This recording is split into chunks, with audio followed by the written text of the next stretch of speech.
Hello and welcome to another Hint Plays. Yay! Okay. We're going to be going over the Eclipse phase system, talking about what it is and what's expected.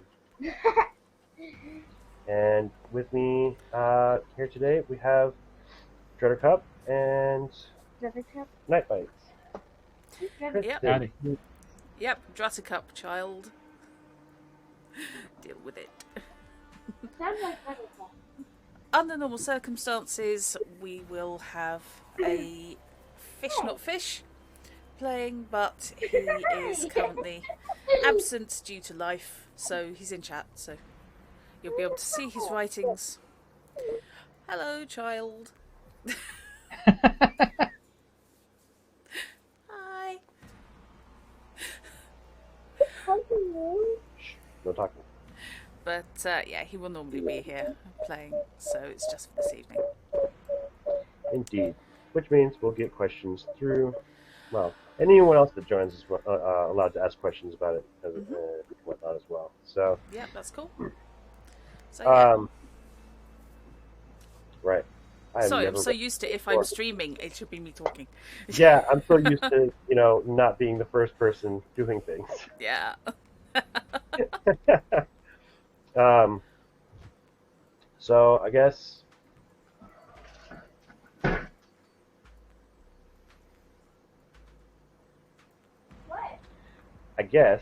we'll get started by talking about what Eclipse phase is. No volume. Quiet. About 10 years ago, the fall happened. The fall is basically when technology advanced to a certain point that it grew beyond our control and almost wiped transhumanity out. Up to that point, we already had a lot of super high-tech things. We were making our own bodies, being able to upload our minds, back them up, and keep them on record in cortical stacks, which are basically plugged into the base of your skull. And, putting your mind into machines or new morphs, or even forking yourself, which is a means of copying your identity into another morph. So then there's multiples of you. It was actually technically a prosperous time because everyone could have access to everything that they needed. So most things where economy and commerce came from was related to information and research and, exploration. No one's really sure what caused the fall or why, but the main component of it is there was a series of ASIs, which are seed AIs, that don't have any limitations. They require a lot of processing power to run and grow, but they grow exponentially and think faster than anything that we were capable of dealing with. Okay. Supposedly developed by various militaries on Earth, the Titans went rogue. No one knows exactly why. There are rumors one way or another about it. An exsurgent virus infected them, or they created the exsurgent virus. Needless to say, they went rogue in such a way that they started taking over and building their own machines. They were at war with each other as well, going and headhunting various humans and just ripping their heads off. There's literal robots designed specifically to chop off the head and pull out the cortical stack. Okay. To mass That's upload, not disturbing at all. to mass upload all these egos into a Gestalt consciousness. It's fine. But we don't know why. You see, I have seen films from the 1970s where such things happened. No, not nice. Hello, Neo. And indeed, hello, Neo, yes. Hello, Neo. Hi, Neo. We're talking today about ripping people's heads off and plugging them into one universal connector. That was your day. So that's basically what occurred around the fall. Earth has been left for dead. It is surrounded by a massive network of sensor disruption and kill satellites. Uh, Sorry, nuclear bombs, various weapons to basically keep anything from on planet leaving and anything from off planet wanting to go back in off planet. Okay. It doesn't mean it's not possible to get back. It's actually easier to get in than it is to get out. Still not a good idea to try. Sociopathic bus. One of the reasons to try is because old Earth artifacts, like, I don't know, a Trapper Keeper, would get you so much reputation and a lot of credit. So basically, it's a combination of salvage and archaeology to Indiana Jones your way back in there. Yeah. The rest of transhumanity, what's left of it, lives all over the solar system.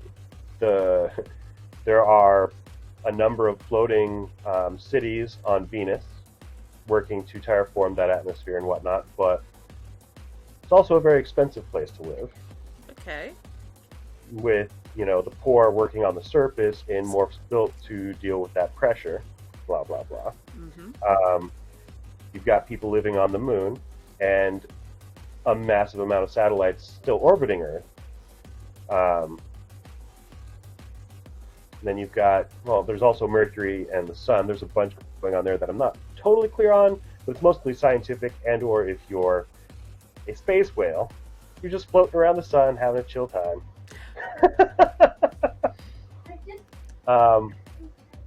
Space whale? Yeah. Can you please expand on the term space whale? I will. Right now? Go for it. Whenever you're ready. So everyone's all over the place. We can get into detail about all that if we need to. In terms of space whales, so there are 3 types of egos. You have the normal human, transhuman ego.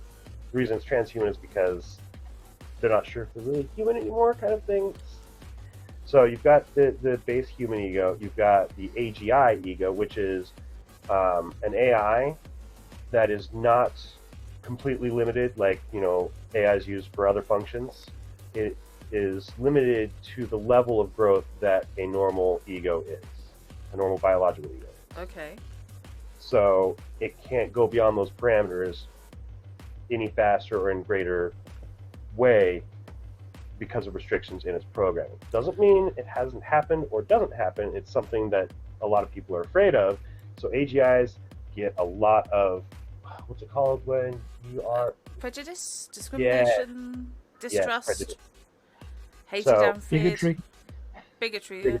Oh yeah, there's a lot of that. And then you have the uplifts, which are various species of animals who were technologically grown. I can't remember exactly what bits. It changes depending on which ones you're trying to work with, but basically animals that were advanced to the same sapiens as human beings. They're slightly larger, they're able to use their appendages more effectively, and they are just as smart, if not smarter, than regular egos. They tend to have, like the AGIs, because AGIs do as well, a much different outlook on how things work than humans, because they started off with a different way of thinking before they were uplifted. We've just had a couple of suggestions in chat, which is one's Rocket Raccoon, of course, and arguably Darwin from Sequest. Yeah. Well, the warp dolphin. Darwin is a possibility. There are actually implants that various neo-dolphins and porpoises, which would be the uplifted dolphins and porpoises, that have basically robotic legs that they can walk around on, or carriers that they can walk around on stations that don't have water. Oh. There is in Sunward, I think, because I don't know that I can share it. Sunward has a lot of those in it because there's a lot of specific type of whales that like to hang out around the sun. Fair Um, enough. but yeah, so that's what I mean by space whales. Is various whales were uplifted prior to the fall. There's the current population is not that big because a lot more of them were still planetside, and not a lot escaped the planet while the fall was happening. Okay. Okay. In terms, This is now making wars sound sane, stable, oh yeah, clear. Excellent. And- I was thinking the same thing. This is brilliant. I mean, it's whacked out, but brilliant. Oh yeah. Neo Urca, page 65. Yep. Which book was that? That's in the Morphology. morph recognition guide, which I'm just having a. The Neo Orca has the most awful looking, like, gonna screw you. Here we go. Yeah. Oh my god. Yep. It's still Wow, I got like a fin, that. but it's got like 4 different cybernetic implants for extra arms. That looks cool. It's the neon tattoos that I like. Yeah. True. Also, a little bit concerned about the human versus orca body size, which looks like it's already eaten it.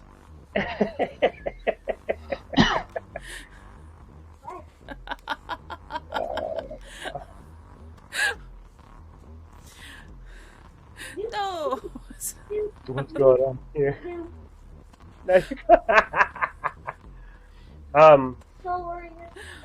A lot of the whale and porpoise uplifts actually live on the oceanic moons. I think Titan? No, Europa? Europa. Europa is Yeah. a big hot spot for them because they live under the ice and there's a lot of stuff going on under there. But that's a thing. This Does that help clarify the space whales? Yep, no, that's fine. I'm just looking now at the Neo-Neanderthal. Okay, right, don't get distracted, we'll get there. Okay. So given their size is why I basically said that's off limit because of where you guys are going to be showing up. It No, makes that's fair. no sense for that to be allowable. Oh god, you can go full Planet of the Apes. Yes, you can. Oh wow. There is a lot of uplifts. Isn't the dolphin There are- the utility There, belt? there's a fun thing in regards to uplifts as well. There are certain species that we were unable to uplift, like pandas.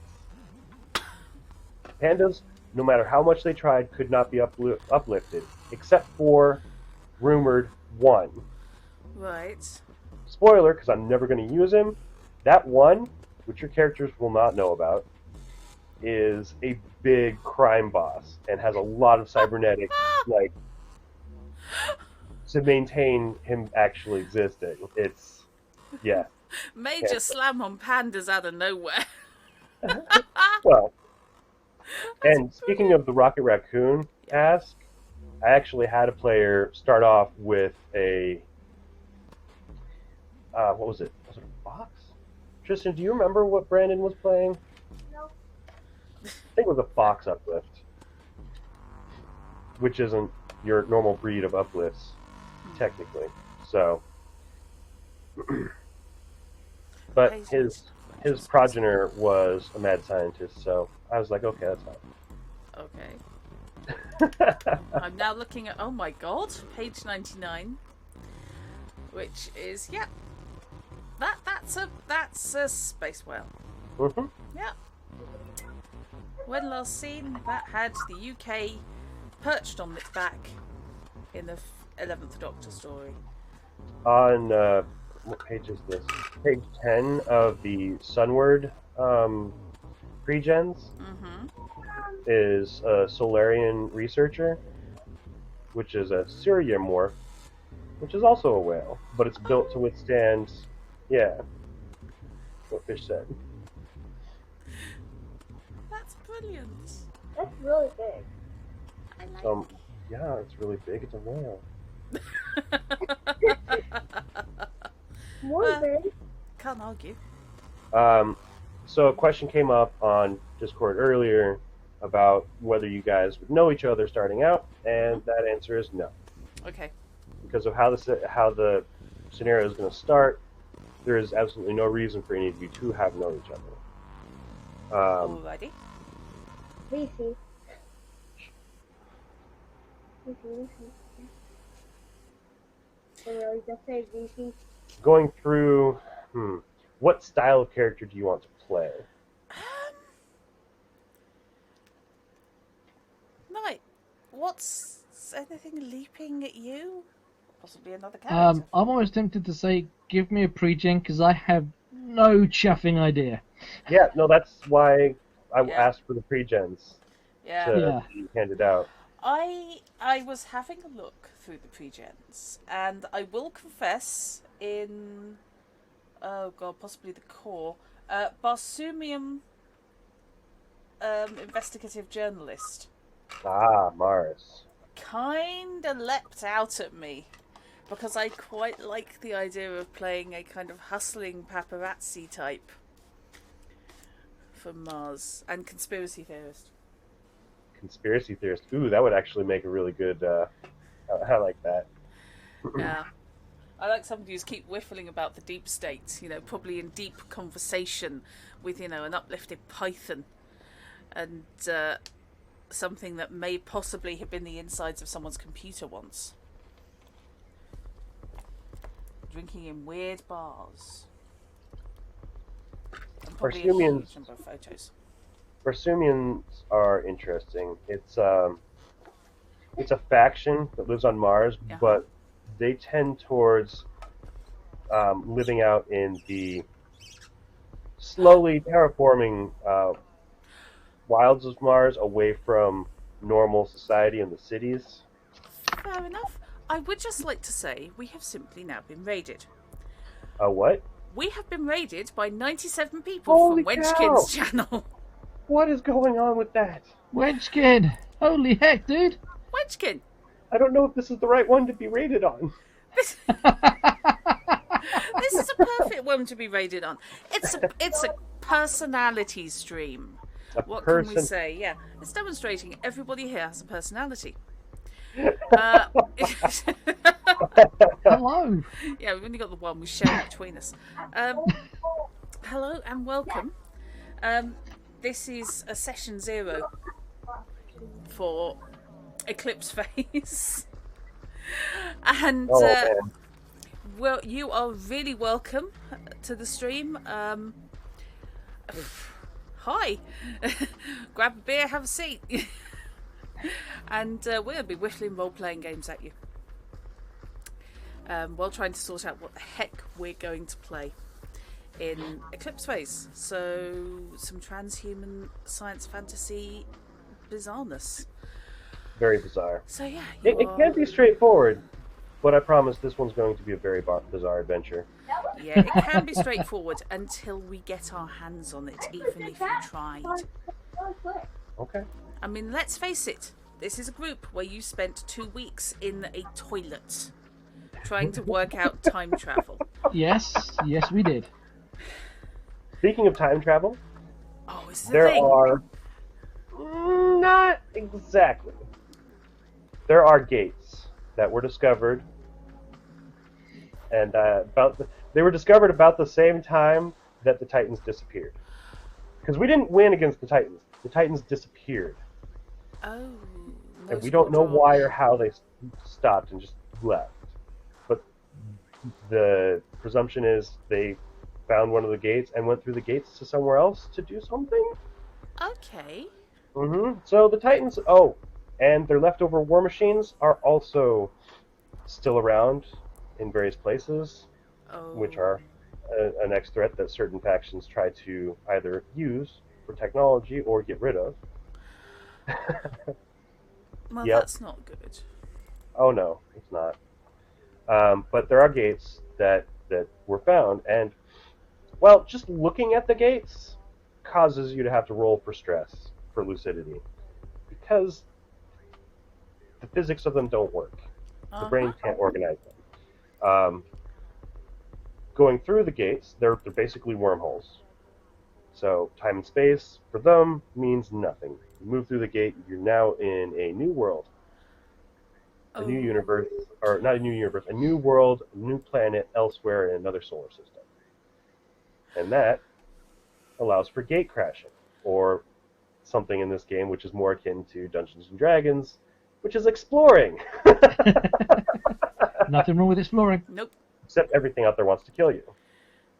So it's Australia, basically. Yeah, No offence, yeah. Winchkin. Yeah. Munchkin Maid comes in. Gosh, isn't Australia terrible? Oh, well, timing there. Yes, I'm the one that always gets inappropriate. I'll apologise in advance and keep on apologising. But it's going to happen, I'm afraid. Oh, bless him. Not always inappropriate, just 80%. But, okay, so, yes, Space Australia wants to kill us. Excellent. In terms of thinking of what you want to do, there are a number of factions that I can't really get into detail about because I tend to only operate with a few of them, unless I need to look them up. The inner system is governed by, dang it,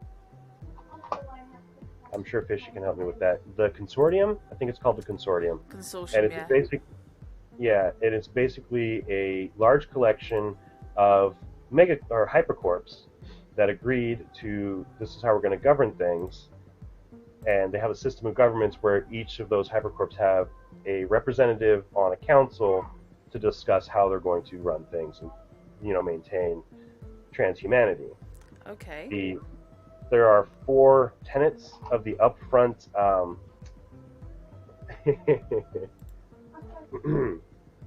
Was it here or was it there? No, I didn't save that bit, did I? No. Yes, I did. Yes, I did. Because that would make more sense to... yes. The Consortium agenda.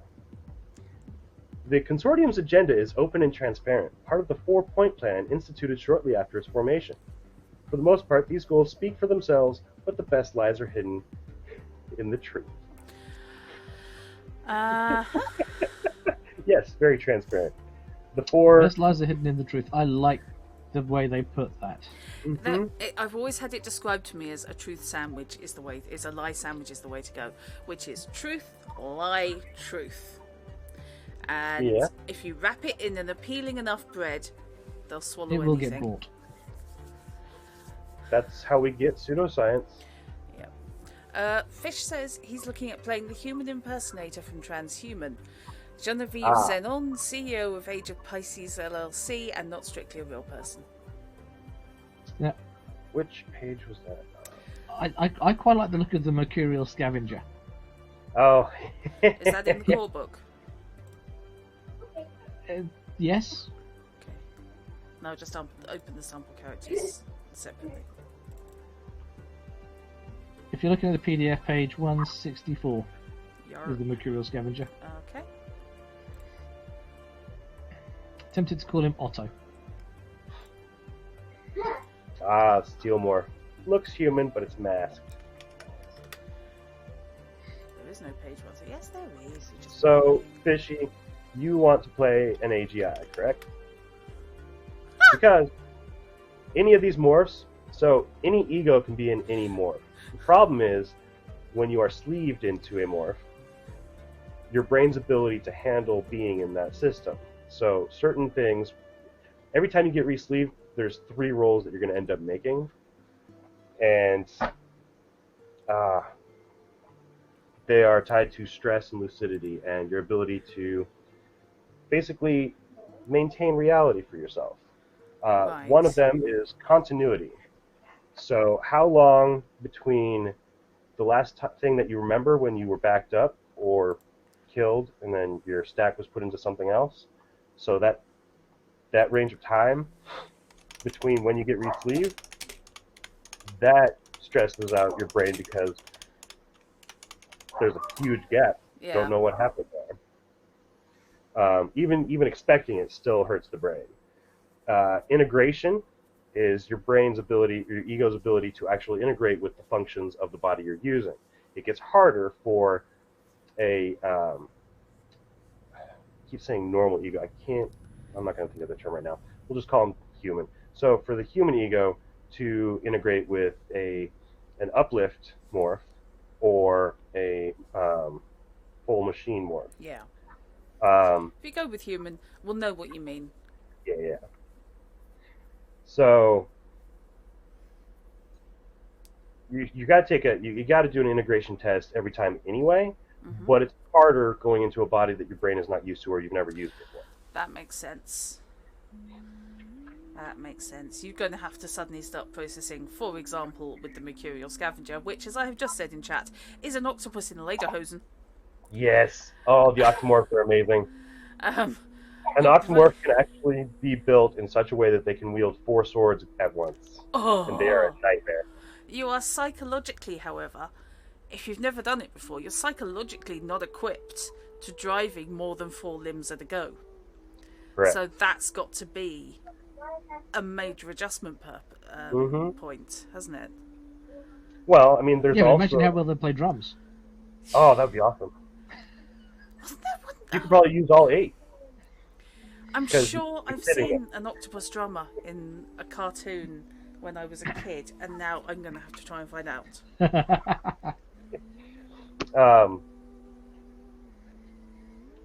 Okay. Sorry. I was thinking of something. Okay. All right.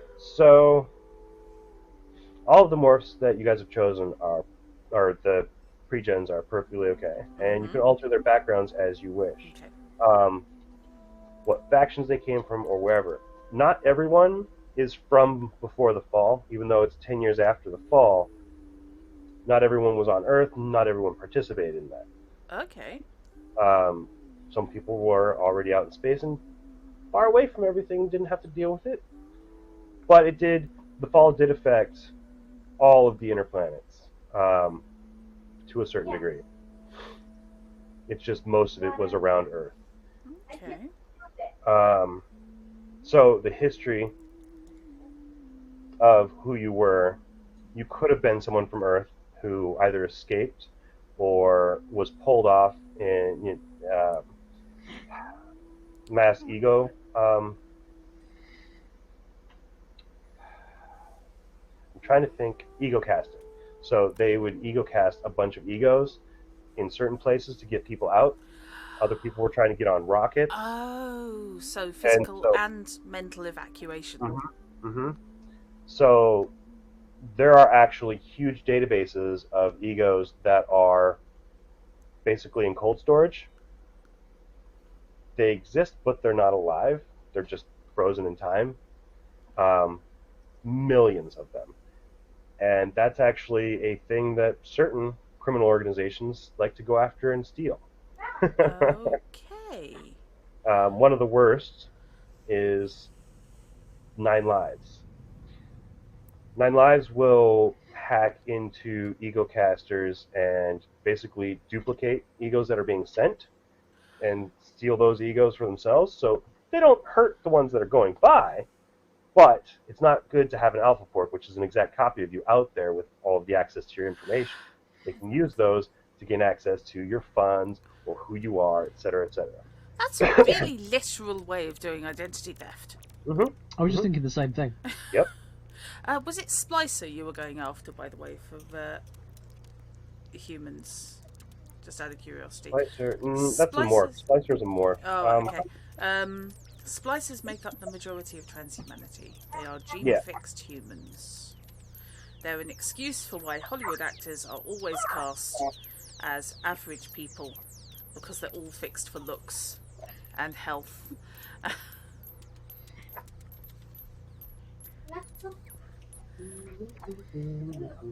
And everything.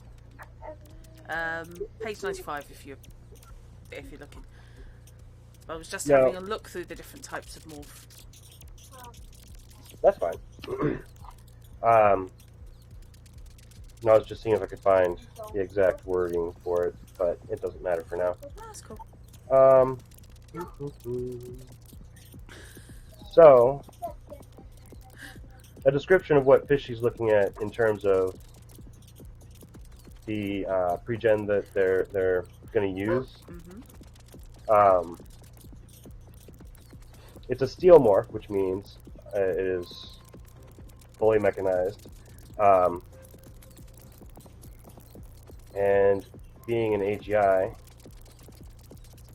with a machine brain, fun thing, Yeah. you can brain hack it. Oh. Other things can hack it. Ooh. Certain things like exsurgent viruses, because there's a number of strains of exsurgent viruses which are still around, they can infect him, brain-wise, if they affect the brain, much more easily than they can a human, or a biological morph. Biomorphs and podmorphs, that whole meat space brain doesn't work so well with hacking, so to speak.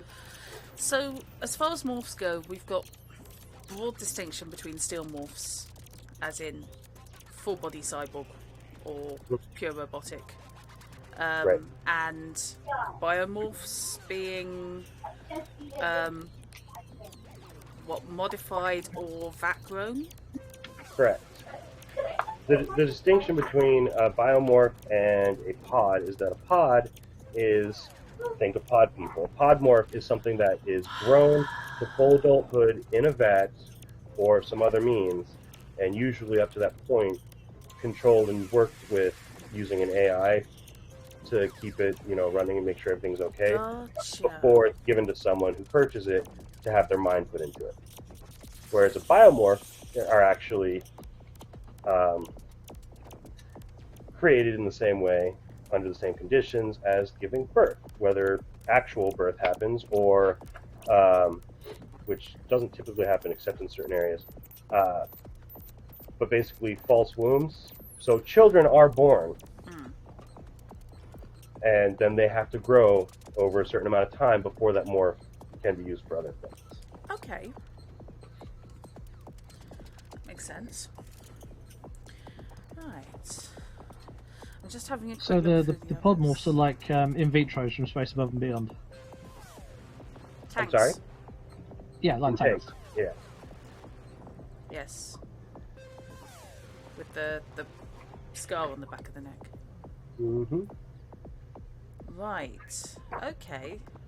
So I take it we're talking, accelerated growth and stuff, because it seems silly to, in 25 years' time, we're going to need a morph of this variety. Oh, morph design, it keeps advancing, and they make new ones. It just, yeah. And you can vary it. You can vary what your morph looks like as well. So the human impersonator, the morph style that Fishy chose, is basically, yeah, it is a steel morph. But if you look in the morph guide, Yeah. a steel morph doesn't look human at all. It has human appendages, but there's nothing human about it. Yeah, I was just looking. It's more along the lines of a Cyberman gymnast. The one I'm looking at. There's a lot of exposed metal there and quite spiky. Yeah. Steel morph. Yeah. But a really cool Where is jacket. it though? There is a morph that is an amazing. In order to stop brain hacking, it is technically a synth morph. That's what it is. Synth morph is what all the machine morphs are. There's a synth morph that was designed and created so that you can have a biological brain and not be brain hacked. Okay. Now, they don't always have them visible, but it's a thing that you can do. It's fun. Okay, sylphs are dodgy as hell. Yeah. All right. So, Do the heels come built in? no. Sorry, I just have visions of cyber heels walking There along is- and do. There is this thing called smart clothing, though, and smart clothing is basically clothing that reshapes itself to form whatever style you need. Okay. But that's getting into gear and stuff, and there is a lot of stuff here. There is a lot of stuff in this, and it's hard to keep track of all of it. Okay. Gotcha. back to the criminal side of things, because I was talking about that a little bit. Sorry. Those egos are used to steal identities, sure, but they're also used to sell as slaves and indentured service elsewhere, to keep in certain things and experiment and test on, and continue duplicating them. So with 9 lives is probably one of the worst in terms of you want to choose a villain. They're 100%. The Night Cartel is a large collection of old school gangs and gangsters, mafiosos and such, that after the fall got together. Yes, the Night Cartel. They're by the evil Eagle Piggle. But they deal with, similar crimes as mafias tend to. Embezzlement and I can't think of all the terms at the moment. What? I'd imagine gambling and such. Gambling. Protection. Yes, protection was the one I was getting stuck on. So it's a large. You could think of the Night Cartel in the same way that you would think of the consortium, just for criminals. Fair enough. That's a couple of the criminal side of things. In essence, biomorphs were normally pods of simplistic vat-grown bodies with underdeveloped brains, and synths are obviously completely artificial. It's Fishy summing up in chat, because Thank you, Fish. He'd be doing it in person, so we may as well give him the voice of the fish. I'm just thinking in case of potentially ripping the audio from this. So it's for the benefit of the tape. Hey, Fish. I have a question about the. You changed just a couple of things about the pre-gen. Are you seriously? Oh wait, never mind. I see the minus to bioconservatism, because I was like, wait, your faction is mercurial and you're a plus to bioconservatism. What? So, factions. Mercurial is AGI and uplift rights. They're very anti everything else, and they have their own agenda in terms of protecting AGIs and uplifts against the discrimination that they get. There are stations that are completely mercurial and don't allow anything other than AGIs and uplifts on there. Same side, there are the bioconservatism, which is, well, think of conservatives in this day and age. It was good enough for my grandfather, and it's good enough for me. Right, okay. Yep. Yeah. Newfangled. Probably saying newfangled a lot. To a certain degree, certain bioconservative stations and cities tend towards flats, which are morphs that do not have stacks. They don't have a cortical stack. Okay. They don't get backups. They are just a regular, what we are now. I don't know if they are allowed to get cybernetics and whatnot either. Yeah, so, and then there's the Reclaimers is one. Reclaimers are a faction dedicated to reclaiming Earth. They tend to center around stations orbiting Earth and the Moon. I cannot be the only one who just had a song start playing in the back of their No, head. you're not. Yeah, just checking. So I brought that up because Fishy's faction is mercurial. They're going to tend to be, well, he'll play it as he is. Mercurials tend to be standoffish against anyone who is not an uplift, and they're okay with AGIs. Okay. But in this case, he's got plus to AGI rights, so he's pretty cool with AGIs, given that he is one. Back to... So, the Barsumian freelance journalist, are you still going to do that, Dret? That's the one I'm on at the moment. Nothing else has yet grabbed me, but I am keeping a 10% open mind. If that makes sense. Barsumians, is a faction on Mars who are basically anti-corporation. They are, we're going to live as we're going to live, leave us alone kind of people. Oh, excellent. Uh, Am I in a militia?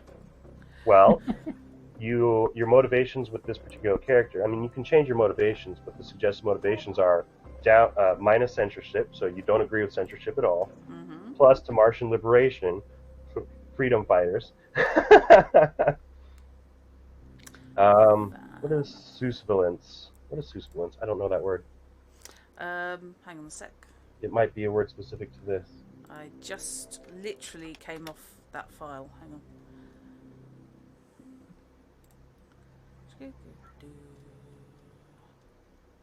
This is the problem when you have 6 PDFs open at any given time.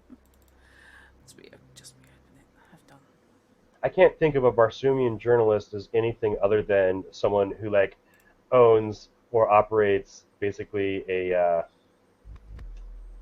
an Xperia feed that is dedicated to finding the lies of corporate whatever, going to this place and that to Oh my god.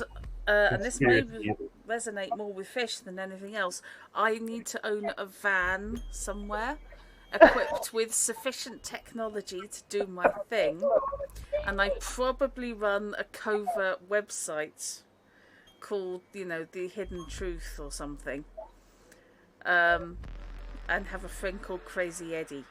He strikes me as the sort of person that has a friend called Crazy Eddie. Sorry, I'm having I think it's Third Wave, I think it was called. Second Wave or Third Wave TV show. Now, unfortunately, this guy is locked in as that kind of... First Wave. It was First Wave, was it? Right, gotcha. But you know who I'm talking about, don't you, Fish? Oh, boy.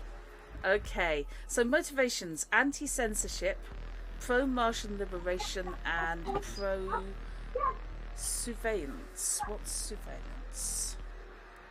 It's fishy sentence. It's the recording of an activity by a participant in the activity, typically by way of small wearable or portable personal technology. Okay. GoPro. It's kind of combination of GoPro and Strange Days, isn't it? Mm-hmm. Going to drag in another cyberpunk movie. I was going to say you could change up the morph if you want to, but I think in terms of that particular job, having a synth morph is probably one of the better ones. It's anonymous. Yep. Isn't it? I suspect. How much does a different synth morph cost? And how much faff is it to body swap? I mean, there won't be any body swapping unless you want. So we can look up what the synth morph costs versus another morph that you want. And I'll just say yes or no regardless, because I'm not worried about credits at this point. No, that's fine. I was half thinking about potentially just switching things up a little. But also I was just wondering about the potential for, oh my god, they know what this one looks like. I need somewhere to hop quickly. Well, here's the thing about ID. So, because of the ability to jump from one morph to another, your ID is intrinsically linked to the patterns of your brain, which are recorded all the time. And whenever you're making a transaction over the mesh is something else we need to get into. I need to bookmark that. Your credentials are based off of that ID associated with your mesh ID, which is associated with your actual ID. Okay. So, even though you might be in a different body, in order to get around that, did you do it? Good job.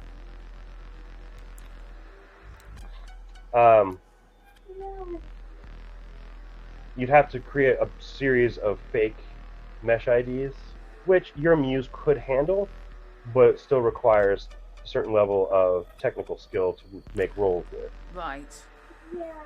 And we'll get into the Muse too, along with the mesh. First,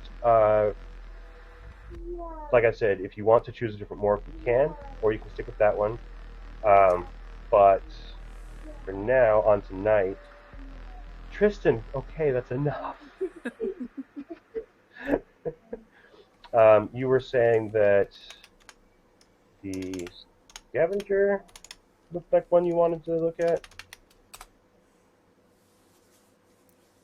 Mercurial Scavenger, I believe. Yeah, is sorry, the- yeah. Oh, I thought you were still talking to Trey. Yeah, No, sorry, Mercurial sorry. Scavenger. The Octopus Uplift. All right. That one also has Mercurial faction, so exploration, reclaiming. Oh, he's a reclaimer. And I would sloop 500 miles. oh, you gloop 500 miles. the funny thing about reclaiming Earth is even within the reclaimer faction, there are the serious balls to the wall. We need to go in there, set up, and start cleaning things up. And then there are the ones that just want to politically push other people to set up things and build sciences that would allow us to do that. So there's still a wide range of crazy, but one of the other actual plays that I've listened to running the first time I listened to Eclipse Phase as an actual play, the villain was a reclaimer, and he was brutal, and I mean you could get behind him, had some convincing arguments, but also no. Yeah, you make some good points. You're also completely evil. Yes. Yep. So You're right, but you batshit crazy. So in terms of the scavenger, your ego has 2 traits, which is ambidextrous times 2. I believe at ambidextrous times 2, you can use 3 arms. I could be wrong about that, because I think you need to get ambidextrous times. Well, maybe ambidextrous times 2 is just 2 arms. You can get it up to ambidextrous 4 in order to be able to use 4 arms, which requires buying those traits through character growth. I think that's how it works. Synth tools are wonderful. Sorry. Carry on. Traits are basically just special underlying skills that your characters have. Some of them are tied to your ego, and some of them are tied to your morph. I will say this about morphs, depending on what kind of a game you're playing. Generally, when you're making a new character for a game, don't worry too much about the morph and putting too much into that morph, because it's probably going to get destroyed. Your ego is what carries your consciousness, so all of your skills and abilities go along with that. Morphs do apply certain extras to you, and also all of the money that you put into the weapons and gears that they have. But that's just it. They're a money sink if you're doing something dangerous. Whereas your actual character growth is in the ego. This is a serious rabbit hole to dive into. Oh yeah, that's why. That's exactly why there's so many pre-gens to choose from. Yeah. I'm just looking here at the synth tool, which is an elegant mechanical centaur, which can shapeshift between a 2-armed quadruped standing 1.7 meters tall or a 4-armed biped standing 2.4 meters high. Has telescoping legs to allow it to reduce its height to a 2-meter tall biped. To reduce its height. Yes. If you like that, look at the flex bot. Oh. Go with the flex bots. No, Think- that's the wrong way. Think Transformers. Huh. Michael Bay Transformers. Nice. So it To a looks certain like, degree. as far as the octopoid is concerned, Mhm. it looks like ambidextrous. The first time you take it would allow a normal humanoid shape to use its offhand Either or. as effectively. Right. And then if you've got more prehensile appendages, you can take ambidextrous per prehensile appendage as you go on. Okay. So potentially, an octopus uplift could take it a bunch of times. Yeah. Well, here's the thing. They do have Eventually. to walk. in low gravity and regular gravity stations and planets and planetoids, they do have to walk, so they can't have all 8 appendages to use. I think there is a max, but in like low gravity or no gravity, then they're not using those appendages to actually walk. So Yeah, Hang on. I just started smacking him. they can be very dangerous. Octopi Yes. ninjas are to be feared. Yes. They also automatically have, when not wearing a suit, camouflage. Oh, oh! I've just been pointed at one by fish, and swarmanoid. Oh yeah, the swarmanoids. Don't get too Oh, excited about them. swarm They are self. things, but they don't move very fast. Yeah. They don't move very fast. I'm just having flashes now to Night Spawn, or Nightbane as it became, which has an ability called Swarm Self, which lets you turn into an entire swarm of whatever it is that your Morphus is based on. So, you know, if you've got a bird Morphus, bird Night Spawn, you can become a flock of birds. That's awesome.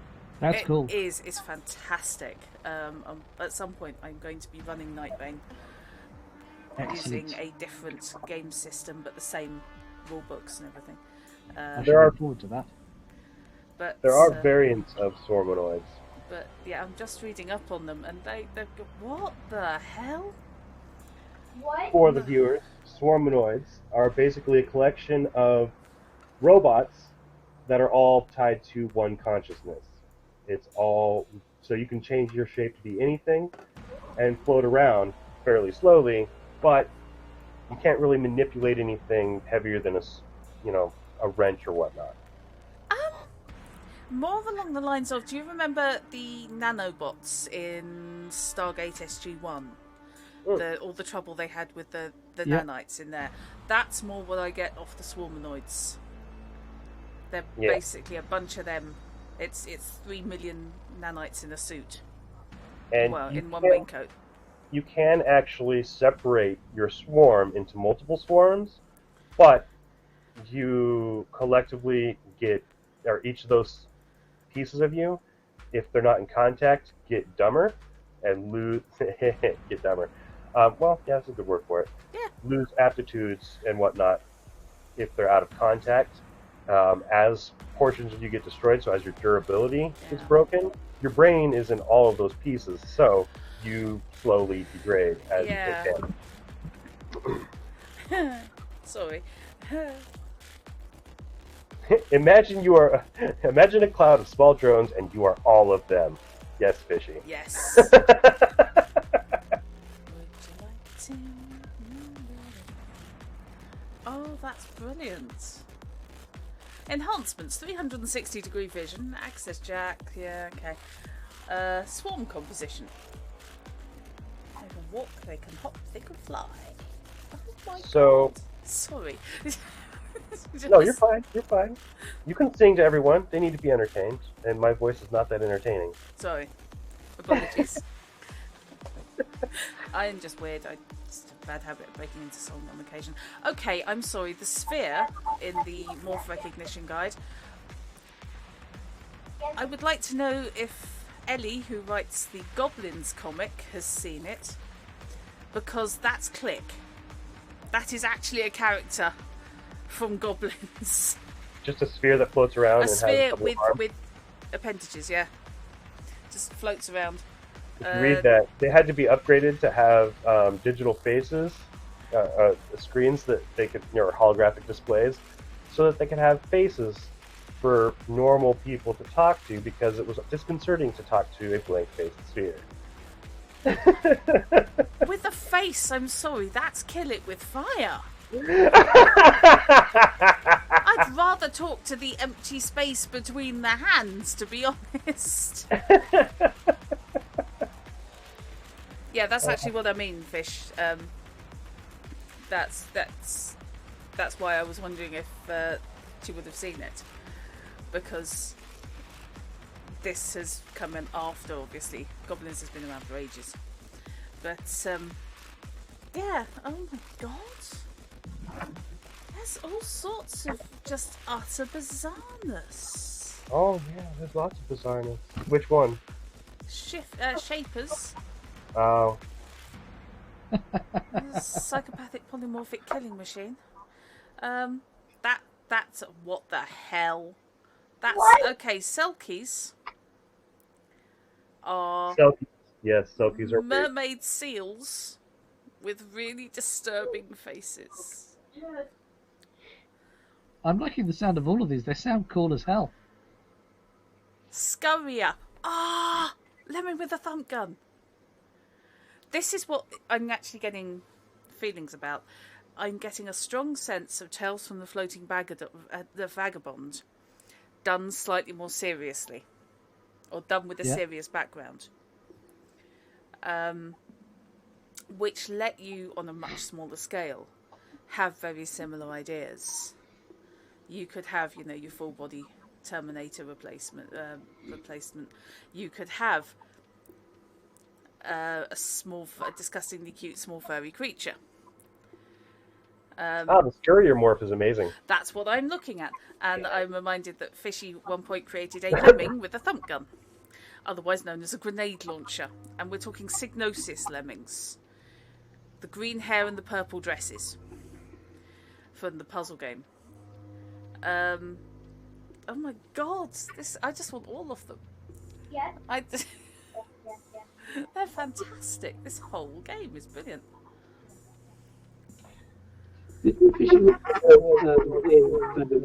Oh, What is that? I think you're treading on something. Dog, sorry. Don't tread on the dog then. No, the dog sat on my effects pedal. That I have the effects pedal for my bass sat under the desk, and the dog occasionally comes in and sits down by the effects pedal, sometimes on the effects pedal. I do apologise. But yes, didn't Fish have a bug-eyed alien or bug-eyed monster in Vagabond called Chuck? Yes. That wore like a US Marine style helmet. It was a xenomorph colonial marine. Yes. Called Chuck. Yes. I agree with Fishy in terms of what he's writing in yes. Because the artwork is really, really good for getting a feel for anything in this game. Yeah. But going through the pre-gens gives you an idea of what these characters care about and what they can do. Speaking about what they can do, we'll talk about the stats. Okay. So your aptitudes are your base abilities. Certain ones are tied to your ego, and certain ones are tied to your morph, and or limited by your morph. Some morphs give you extra, some morphs make it so that you can only have so much. But your base aptitudes are completely tied with your ego. So in the case of the Mercurial Scavenger, your base cognition, so cog is cognition, and I'll just read it from the book for clarity. Cognition is your aptitude for problem solving, logical analysis, and understanding. It also includes memory and recall. So that's basically the equivalent of intelligence. COO is coordination. It's your skill at integrating the actions of different parts of your morph to produce smooth and successful movements. Basically, dexterity. What scale? Oh, these on the 1 to 20. What sort of scale are we talking here? Scale of what? For the base stats. Aptitudes, base stats.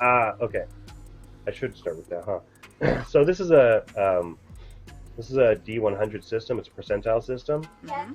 In this case, we want to roll under your skill or what I ask you to roll under with whatever modifiers get applied. So in this case,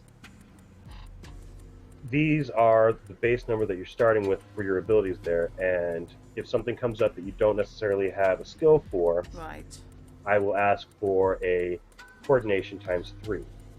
Right, so you okay. take the coordination, so the Mercurial has a base 20 coordination, but the morph gives him 5, so he'd be rolling under a 75. So, that. Right, so coordination of 10 is pretty pants. Yeah. Okey-dokey. But, I mean, those also get applied to your skills. So the skills that you take on, your base attributes get applied to the skills that you have. and then you either add more bonuses or you buy skills into it in character creation with what you have failed. In a similar way to Call of Cthulhu. Yeah. So we've got cognition, coordination, and then intuition, basically understanding and evaluating things, your intuition, your instincts, and cleverness, so to speak, usually related to dealing with people and things. REF is reflexes. That is your ability to think quickly and act quickly. Okay. Basically, how fast you can think. And in combat, the speed at which you can think, because of the technology that you have, can sometimes surpass the speed at which you can fight. And combat technically moves really fast in terms of how it looks.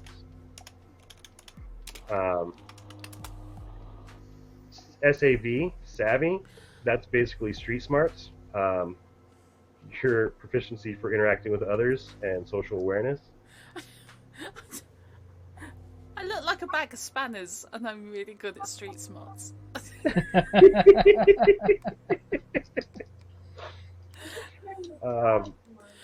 SOM, or somatics, is your skill at pushing your morph to the best of its physical ability, including the fundamental utilization of the morph's strength, endurance, and sustained positioning and motion. Okay. Basically, constitution. Okay. SOM is the body, Right. and your ability to utilize that body. And then will is willpower, your self-control and ability to control your own destiny. Not be taken over by basilisk cats. What was your savvy fish?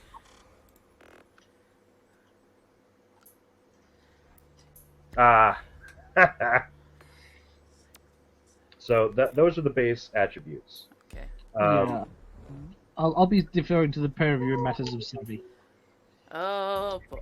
I hope someone's savvy. Hello, Chrono Magistrate. Welcome Hello, to the Chrono! welcome to the deep dive into the utter weird shit that is Eclipse Phase, which is so far really cool. Fish, at the moment, you are the highest savvy.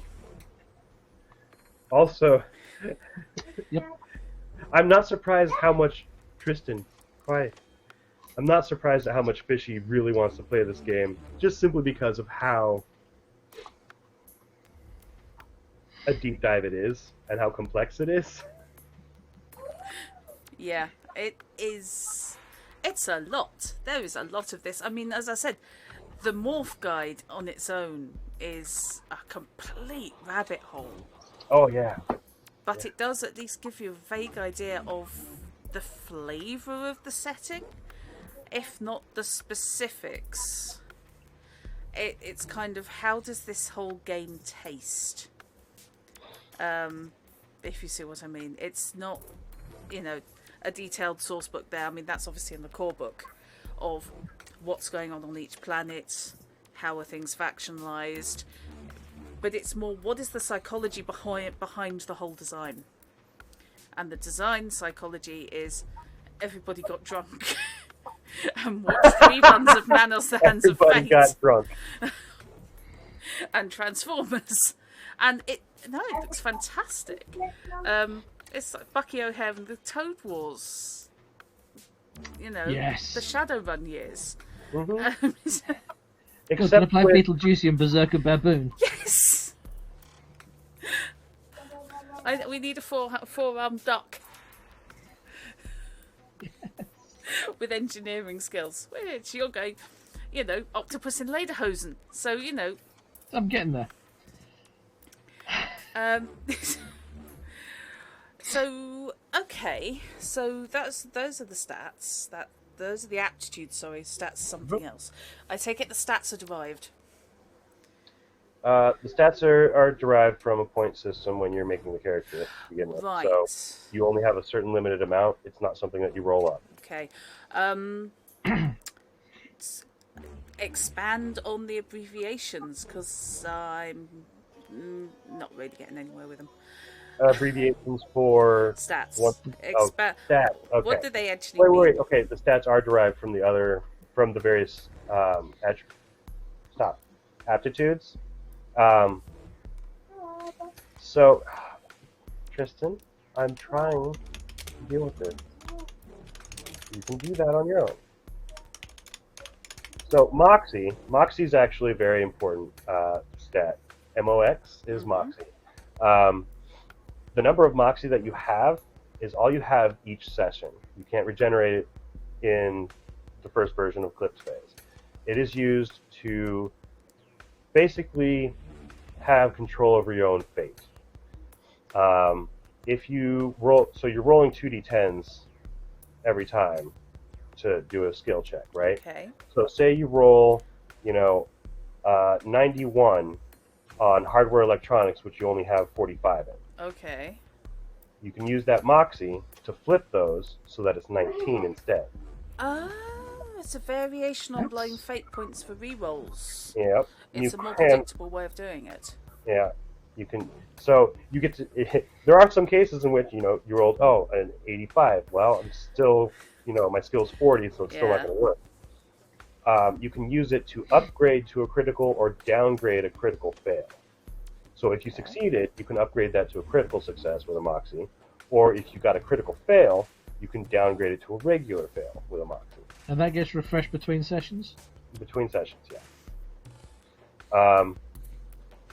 And because it's written sessions for this, however long it takes, I'm not going to say if you only have those Moxie until the end of the scenario. Just you have those Moxie at the beginning of each session that we get together, because easier, and the wording's there to allow it to be legal. So it works like in Witcher. Yeah. It can be used for other things as well. I think you can use it to add to a skill, like a plus 30 to a skill or something. It's in the base core book. Okay. An explanation of what it can be used for, but the things that I described are the main uses that typically it is used for. Yeah. Mechanically. It's basically no shit button. Okay, I'd have to look up TT because I don't remember what TT is right now off the top of my head. LUC is lucidity. That's your brain health. That is the ego health. Okay. So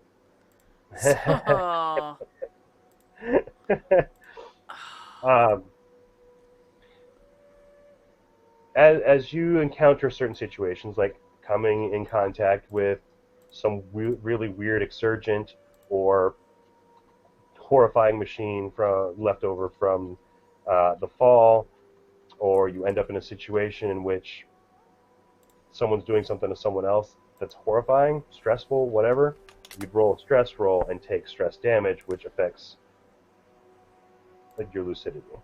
Okay.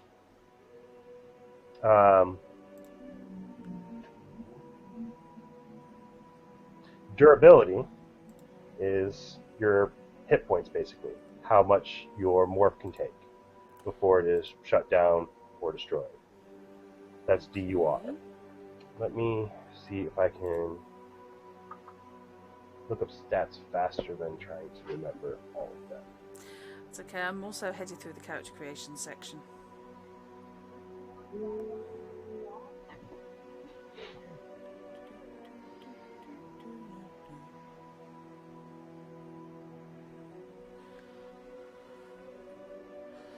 Okay. Where's this? Good lord. I actually get an ink attack. Yeah? Oh, Yeah, what it's attack? there as a skill. yeah. Exotic ranged ink attack. Yes, you do. Oh, there we go. All right. I found them. So, INIT is initiative. So when you roll for initiative, the initiative stats basically your intuition plus your reflexes aptitudes divided by 5. So there is TT is trauma threshold. Thank you, Fishy. trauma threshold. Okay, so trauma threshold is how much lucidity damage you can take, stress damage you can take before you take a trauma. Gotcha. Right. Okay. So with initiative, the scavenger's got two numbers there, a second number in brackets. So, So have I. what does that?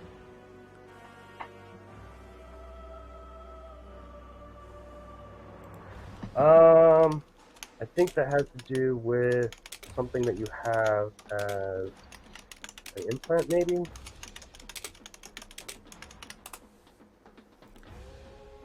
Trauma team, yes! Yeah, I think that's an effect of one of the implants. Okay. Might be the echolocation implant. I can see that. Yeah. Parentheses would be an increase because of implants. So if the implants go offline, you know what you still have before that. Okay. Enhanced hearing, enhanced smell, enhanced vision, LiDAR, mnemonic augmentation. Something's going to be giving me a bonus in that. Ooh, hello. Hey, you did it again. That was awesome. That was the best laugh ever. That was. SP is your speed. Okay. Speed determines how many actions. I'm sorry. She went to sit How on the many pedal, stood up, sit down, stood up, sit down. She moved Oh, it three no. times. That's awesome. So speed, the speed stat, SPD, it dictates how many basically actions you can take per turn of combat. All characters start with a speed stat of 1 up to a maximum of 4 with implants and drugs. Dare I ask what your octopus can do, Knight? What, on speed? Yeah. He's got one One. speed, Oh, okay. but he can take drugs. So you have an octopus on amphetamines. Yeah. And then just blurring through the battlefield, wielding guns and blades, like be insane, The ultimate whirling dervish. basically. This is a weird conversation coming on. Yes. Yes. Yes, it is. I cannot lie. Welcome. Welcome back. Okay, look. Gregor, I think the whole game's a pretty weird conversation to Your come in on. geography quiz nearly killed me this That afternoon. was Frankly, awesome. this is revenge, I think. Right, I am just actually going to set up window capture so I can. It was really good. Just so I can shoot over my acrobat if I need to. All right. So, a continuation of stats then while you're doing that? Yeah, go for it. Okay. So, explain durability as your physical health. WT is your wound threshold. So, that number dictates when you take wounds. And wounds, whereas traumas affect your mental ability to do things, it can affect certain mental aptitudes and other things related to that with minuses. Also gives you temporary mental issues. With durability, you get minuses to all of your physical skills. Right. So after it hit, you take 6 damage. That's a wound. I think it's 6 all at once. I'll have to read more into that because honestly, usually if you get hit by something that's trying to kill you, it does a lot of damage anyway.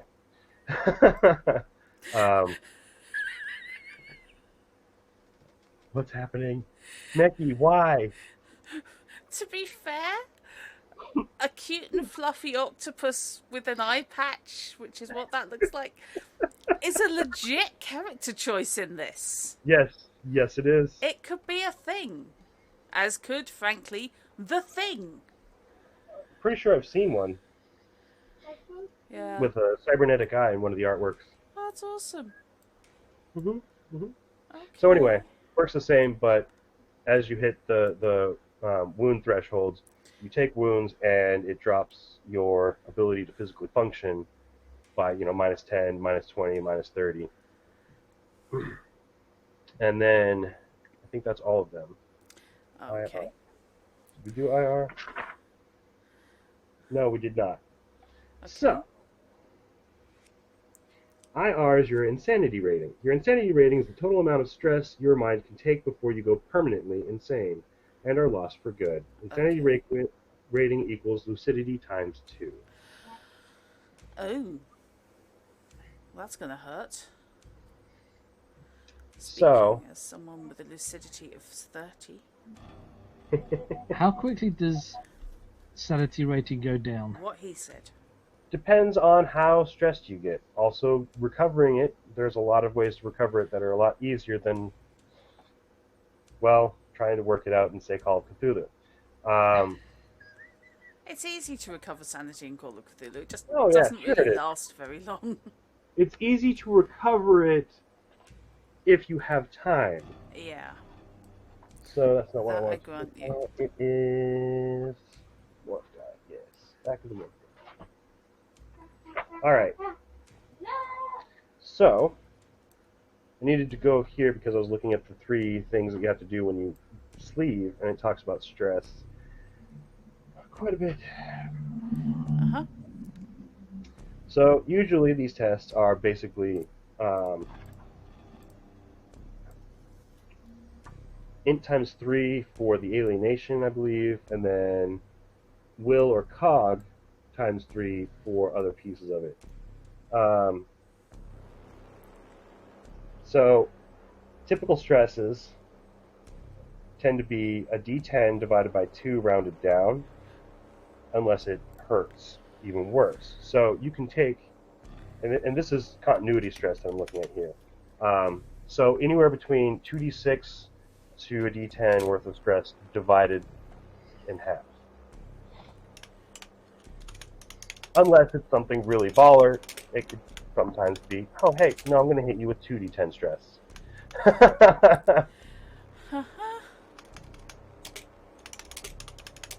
But psychosurgery, you can always remove those memories from your head.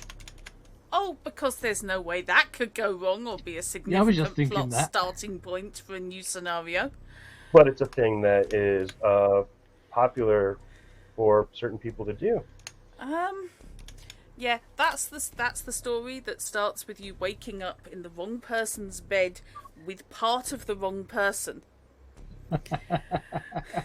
A large carving knife and a briefcase you can't open, I think I saw that on the Black Mirror. and the police knocking on the door. That's where you start. He's got a flamethrower. Your octopus has a flamethrower. Yes. It's not a flamethrower, it's an oxyacetylene torch It's Yeah. an for octopus cutting in away the bits that I'm lederhosen. scavenging and recovering to Yeah, true. Okay. investigate. Okay, that's far saner. It's an octopus in lederhosen with an oxyacetylene torch. Yes. Why was I even worried?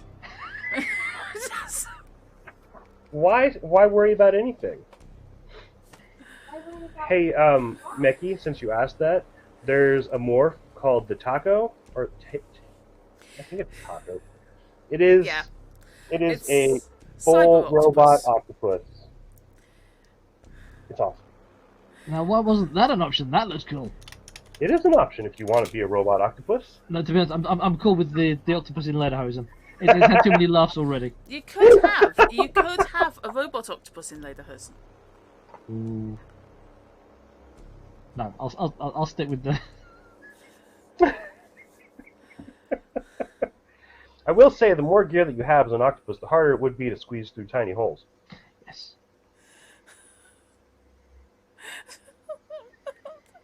I'm just thinking of evil octopus now. It's just no. So, how big, for example, is this uplift octopus? Oh,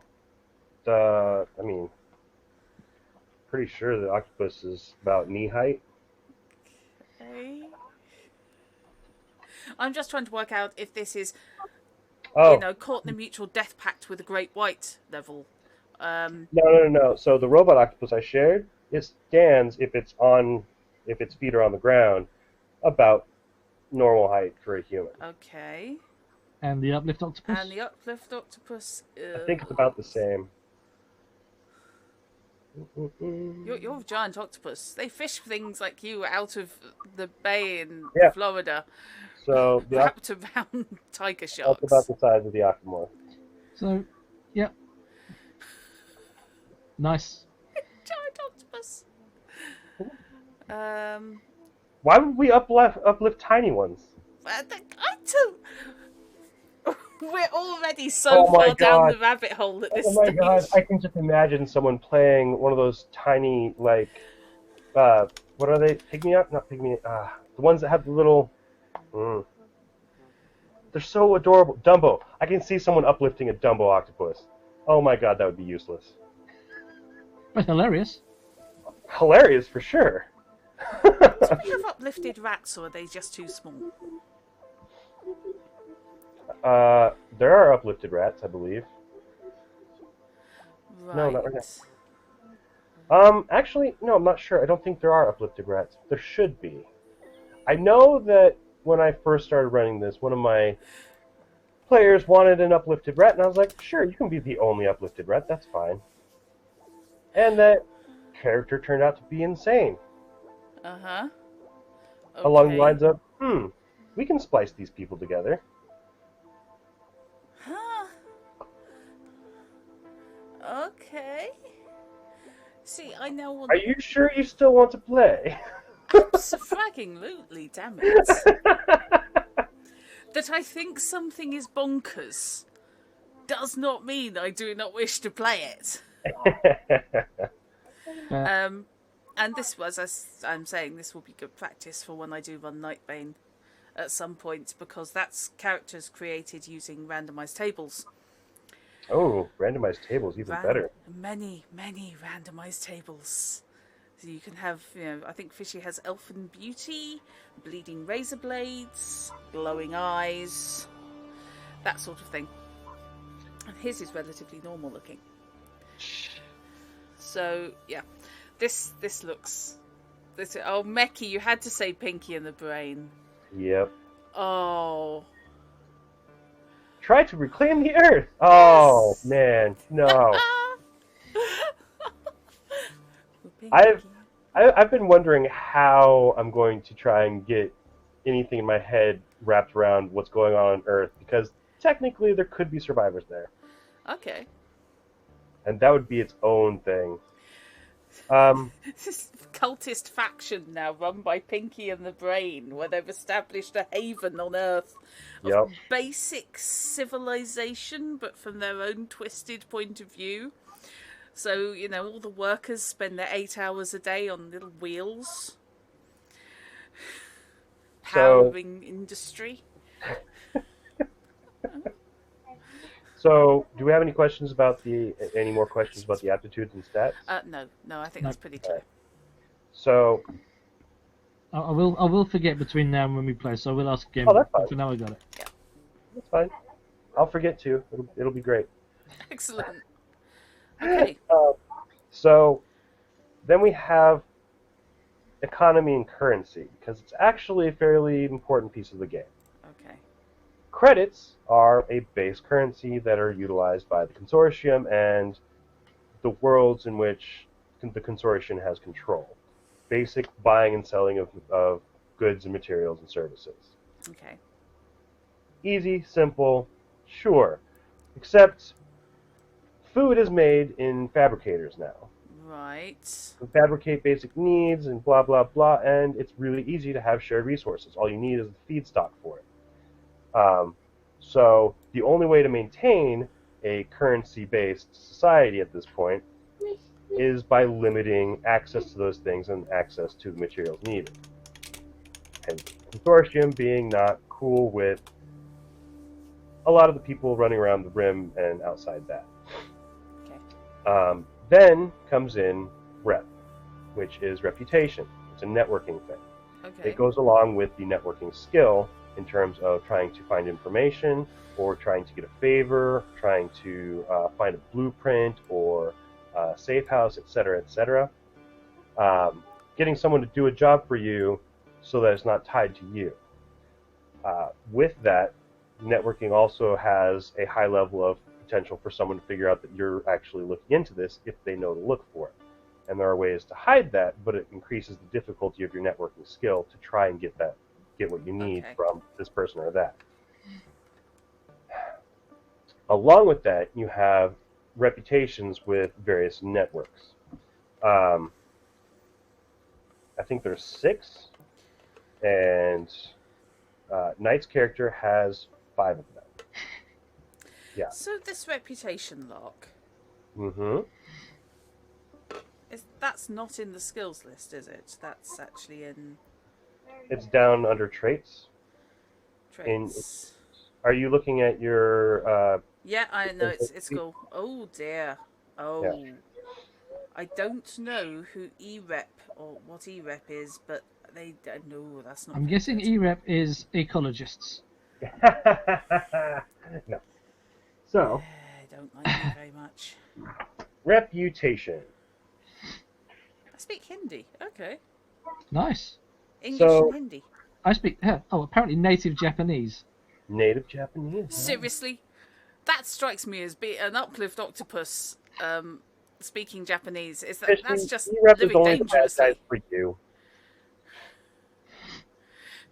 So the Circle A, the @rep, is the autonomists. So anarchists, Barsoomians, Extropians, Titanian, and Scum. Oh, the Scum! The Scum swarms are amazing. We'll get into that later if we want to. It's a fun thing to talk about. They're awesome. They're just basically big party barges of free everything, whatever. They're amazing, I swear. Okay. So, C-Rep, also known as Civic Rep, is the Hypercorp. So, C-Rep is your reputation among the various Hypercorps and being able to get information from people in those network circles. Okay. E-Rep is Echo Wave, which is nanoecologists, preservationists, and reclaimers. Yeah, you're right. They don't like me at all. Mm-hmm. Are we going to have a problem, Drat? Depends. What's your E-Rep, just out of curiosity? My E-Rep, 40. Okay, now, so mine's 20. Well, at least you have some. If you have some reputation with a specific group, then, you're known to not be an asshole. Okay. So any kind of rep is good. Yeah, any positive rep here is good reputation. Okay. The lower it is, the harder it is to get favors. Yeah.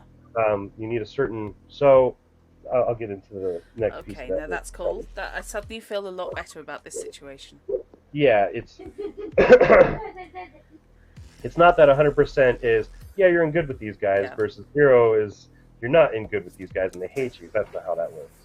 Okay, that's cool. Can rep go Unless negative? you want that to be how it works for you. No, that's fine. What were you saying, Nate? Can rep go negative? No. Okay. No. 0 to 99, just like stats. Okay, cool. F-Rep is fame, so it's related to the media. So socialites and artists, people who are popular. Which explains why I don't have it at all. G-Rep is one of the more interesting ones because it's criminal rep. It has to do with your reputation in criminal syndicates and various criminal entities. The G stands for Guanxi. I-Rep is firewall rep. So that's your reputation in relation to a covert and non-existent terrorist organization, so to speak. They exist in cells. No one knows everyone. You only know the people that you work with, basically. Right. And potentially a person above you. It is set up in a very terrorist manner so that, it still exists regardless of one cell getting taken out or another. And their entire thing, finding and eradicating X threats. That's what they do. So finding and eradicating what? X threats, existential threats to transhumanity. Sorry, just for a second, my brain went to the existential as in existentialism, and I suddenly had an image of them going after philosophical threats. I mean, some of them are gently. actually. philosophical threats would be things like memes that infect and pervade a population, causing problems, wiping out their individuality because you can weaponize philosophy in this game, literally. Uh-huh. Excellent. That's cool.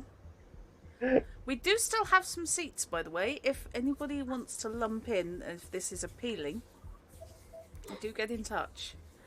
Yeah, it's lovely. Yeah. Don't worry, this isn't going to be a firewall scenario, though one or all of you could have been part of firewall at some point. Okay, we'll get into The fact that I would appear to have rep with firewall now worries me. That means that you might have done a job with them or worked with them, and Was that I rep?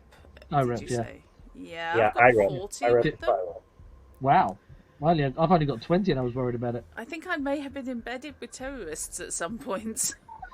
When I say terrorists, though, it depends on which group is. The way that they're organized, people get selected to do a certain thing because of their skills. They have their normal day jobs, but they get pulled aside to do things related to firewall. Hey, there's something going on over here. We need you to look into this and take it out. Okay. And that's basically a lot of times the only instructions you get. And sometimes you don't even need to know the team that you're going in with. Oh, good, because there's no way that can go wrong. Fun? Nope. Okay, so our rep I've got next. I don't know Yep, what the our next rep- in sequence is. Our rep is the Argonauts. Technologists, researchers, scientists. It's the science one. They really like me. 60. Nice. That's Nice. a bit good. So, in terms of what those numbers mean, reputation levels are based on your score. 0 to 19 is level 1, 20 to 39 is level 2, upwards to level 5, which is 80 to 99. So every 20 is one level. Okay. And that level of reputation is what would allow you to ask for certain things. When it comes to things like favors, for example. So, in terms of favors, without burning your reputation, so to speak, because is a means to burn your reputation and lose it. Every hour, you can ask for a trivial favor if you have, at least 10 reputation, and that refreshes every hour. If you have level 2, so 20 to 40, then you can ask for a low favor every day. Okay. It refreshes every day. If you want to do another favor, low favor in that day, it would take burn to your reputation because you're pushy, needy, and it affects how people in that networking area see you. Yeah, so you're being too demanding and not engaging in quid pro quo. Yep. Quo even. Level 3 favor every week, level 4 favor every month, and level 5 for scarce or high level favor that can only be used every 3 months, and that's if you had 100 rep. Now you can push it to give yourself more access to higher level favors or items or information on where to find those things by burning your rep. So if you needed to, so if you had 60 rep but you needed a level 4 item or material, you could burn 20 of that, pop it up to 80, be able to access those networking people. Once you get that information or that item or whatever, then it drops down to 20 less than what your previous rep score was. It's your classic, I can get you access to this autopsy report, but this is the last time, never call me again. Yep. Whereas perhaps, simply asking for general information on a regular basis would keep that contact bouncing along at a reasonable level, as opposed to simply slamming the door on you. Okay, I'm liking the sound of this. This Yes, is a nice way of doing it. So 80 rep gets you up to level 4 favors without burning your rep. Okay. But each of those 4 levels of favors has a time limit refresh on them. I'll take it back. My native language is Mandarin. Okay. So that's the basic, I say basic, rather complicated currency system. Okay. Because when it comes to reputation, on say the Scum Swarm, reputation is the only thing that works. There is no currency on a Scum Swarm. So your reputation with a given faction is how you get things, how you find items and whatnot. Oh. That's all transactions on a number of stations are like that too. Okay. It might be worth at this point. I think we've pretty much hit the bit on the pre-gens where we actually get the basic write-up of our characters to get an idea of who we are. I'm just wondering about is it worth reading, just bunging that out over the stream so people listening can get an idea of what the hell we're dealing with rather than, oh my god, this is weird. So, my Barsumium. Yes, I've read Carter of Mars as well. Thank you, Fish. Thanks to the mesh, life blogging, XP and ubiquitous surveillance, journalism's a crowdsourced activity. Everyone's a reporter. That's a YouTube then. Hard work, skill and attitude can still earn you a name and recognition, however. Your commitment to old-school investigative journalism and raking the muck that the power brokers and influence peddlers wallow in has helped expose the puppet strings behind the cyber-democratic facade. Okay. Yep. You make a sport out of bypassing the hypercore content filters and initiating subversive memes. Equal parts investigator, paparazzi, adventurer and activist, you embrace a gonzo journalist style that borders on entertainment.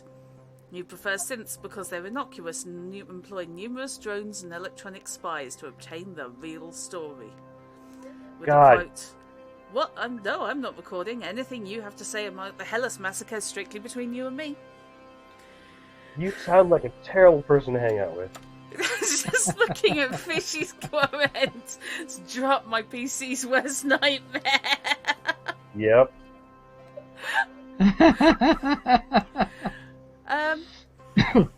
So something that you can add to that. Keep in mind, did you come from Earth originally, or have you always been on Mars for as long as you've existed? Is that in the background? No, or is that not just background. something? Background Martian, it says.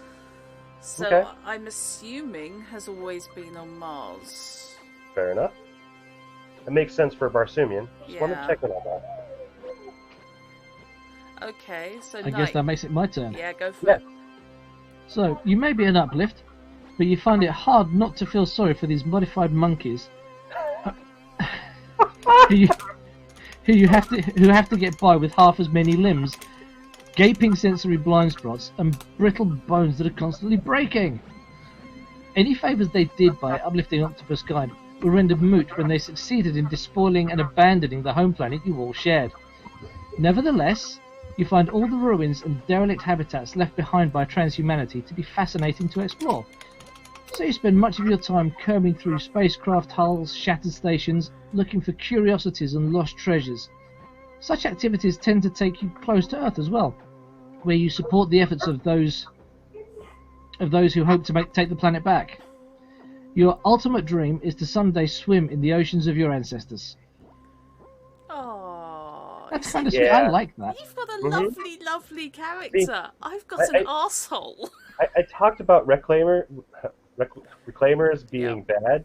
Not all reclaimers are bad. Some of them actually have a decent outlook on life and have hope for the future. They've got some have purer motives than others. Yes. By the sounds of it. I just got thoroughly hooked up on. It's hard not to feel sorry for these modified monkeys around you who have to get by with half as many limbs and gaping sensory blind spots. Yep. It's brilliant. There are some morphs that can literally see 360 around them. Question: do you have the octopus thing of colour changing? Yes. Yes. Excellent. They have natural camouflage that they can use so long as they're not wearing anything. Chameleon skin. Oh no, it's an Chameleon skin, implant. right. It's an implant, but Chameleon yes. skin. And I have Well, 360-degree vision, so And you It's can do the treated ink as an attack. implant. yes. If you're scared, you can squirt ink in people's faces. And the grip pads are considered implants as well. So I have the grip pads. So I could probably Well, Spider-Man up a wall. Have All you ever right. seen Finding Dory? Well, Mickey, important note on that. Smart clothing. With smart clothing, it's fine if he wears things because it would also change color along with him if he has it set up that way. And usually smart clothing is plugged into a port, one port or another in your body, and connected directly to your brain and your muse. And your muse would usually handle most of that. Okay, so his lederhosen is smart clothing. Yes. Right. Okay. Tristan, The way it's built, I'm thinking it's less lederhosen and more tool belt. I know, but it's a tool belt that looks like lederhosen. It does look like that lederhosen, you're I right. love the multitude of pouches on the various Yes. arms. That's Yes, great. all the limbs have got little pouches and accessory slots, and yep. it's Yeah. very, very cool. I love the outfit. Plus, of course, he This- does have a flamethrower. This is fantastic, and yet Sorry, blowtorch. you two are going to be trying to kill me. No, not necessarily. Well, we'll see. There's nothing violent in any of this at all. In any of this character. I mean, even the quote at the bottom is superb. Maybe it's the kind of trap that would catch a knuckle-dragging monkey, but my superior physiology will be able to easily squeeze out of it. I'm Yep. going to be talked down to by a cephalopod. Except Yes. except for your implants, let's see. There are certain implants that might not squeeze down. How do you breathe on land? Oh, that's easy. That's just the way that they were grown. Yeah, they were fair built. enough. Yeah, gene modded indeed. Yep. Okay, so Fishy is playing a human impersonator. And yes, impersonator. It is a steel morph that looks very human. Growing up as a surrogate daughter for a wealthy Hypercorp official, you were socialized as if you were a true human, despite being an AGI. Through this veil of safety, you've witnessed countless acts of prejudice and blatant racism towards the newest members of the transhuman family. Deciding that it was time someone brought on change, you have spent much of your resources and amassed wealth to found a place where AGI and uplifts can be themselves, and still get paid enough, and still get paid and enjoy the same benefits as a human. You have spared no expense on hiding your true identity as an AGI, giving regular speeches in media newscasts as a human agitator for species and autonomy. Man, that's a mouthful. Yep. So, you have a rich dilettante Yep. who thinks it's human. I don't think thinks it's human. I think thinks it's better than human. And Well- It knows that humans have it best, and it's not going to give up its status as human. it is kind of like Roy Batty and Magneto had a baby and she has money. Yeah, yeah. Which is brilliant. And Man, there are still so many people watching this. Oh, God. I know. Should have oiled my mustache. I love I that should that's I your should have put concern. more beads in the beard. You haven't had your cat attempting to strangle you yet. Frankly, we'll just get loads of viewers for the Oh. cat. Yeah, you know Instead what? of having my dog sabotaging my Well, microphone. yeah. I've had a small child in the background getting frustrated at the fight, starting to squeal and squeak at it. Yep. If the surveillance hacker risks exposing Kai's true nature, she's dead for the good of transhumanity, therefore I'm going to die horribly. And they'll find me in several separate bins. I know I'm playing a synth mod. Why do I have the feeling I'm going to be charging through bodies going, well, I've no idea what happened last time? Hi, yeah, I've got it listed here with friends. You're down as a contact, yeah? It's Ah. just keeping killing me. Why are you so afraid of your co-conspirators killing you? Oh, I'm not You said afraid of... co-conspirators, not companions or teammates or co-conspirators. That was very, very specific. Surveillance is that keeping an eye on the sous vide machine to make sure your fish is poached. That is a really dodgy thing to say, given Knight's playing an octopus. Yeah. As to co-conspirators, I mean, I like to use a lot of different words, but I've given them a lot of hints in what I've talked about and what could possibly be happening. We'll see if you guys figure it out. Yeah. Fish, I'm looking at your character idea as the whole you've spared no expense on hiding your true identity as an AGI, which is fair. And to be honest, a nice person would in no way, shape or form hold that information that you were an AGI over your head to make use of those unlimited resources that you've gone to all of the trouble of garnering. Is that right? So, you planning on stealing from him? No. I'm planning on using her credit card. Ah! Oh, so, okay. You do remember that part of trying to use someone's credit card would mean basically stealing their ego? Okay. I'm planning on getting her to use her credit card. Or giving me a corporate one. Yes, corporate credit cards. Yes, it's well worth posting the extra definition of surveillance, yeah. So, Fishy, you decided that the name of your character is Genevieve Xenon, CEO of Age of Pisces LLC. Not strictly a real person.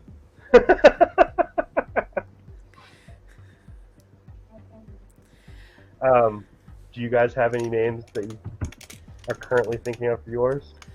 Aside from Otto Octavius, no. Otto Octavius? I mean, why not go all in? I think possibly Marvel Comics might complain. Oh my god. We'll spell it A-U-T-O.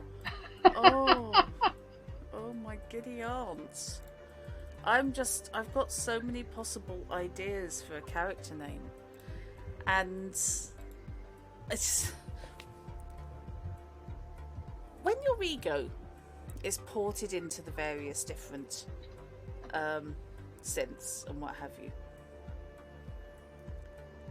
what happens to your basic body?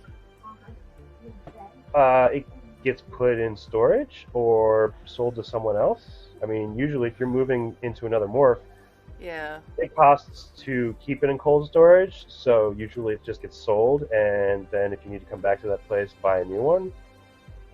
But there are people that maintain a number of different morphs for various purposes as well. Okay. So you're talking about what happened to my previous body, and Meki starts talking human sushi. Okay. That is probably also something that happens. I mean, resources get reused. I've read Alter Carbon Fish. I know how this works. No, you can't squish him. Don't, if you need to take a break, Shard, then... Oh, no, I'm not needing to take a break at the moment. He was just going to try and squish... It's a plushie from the game that he's playing, Hollow Knight. It's a grub, and the grub makes grub noises, and it's annoying. Okay.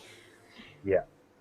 So, and he wanted to hug it, and I was like, no, not right now. Okay, so yes, my original, long forgotten original body, I suspect, got put back into the system via eBay or whatever, flogged off.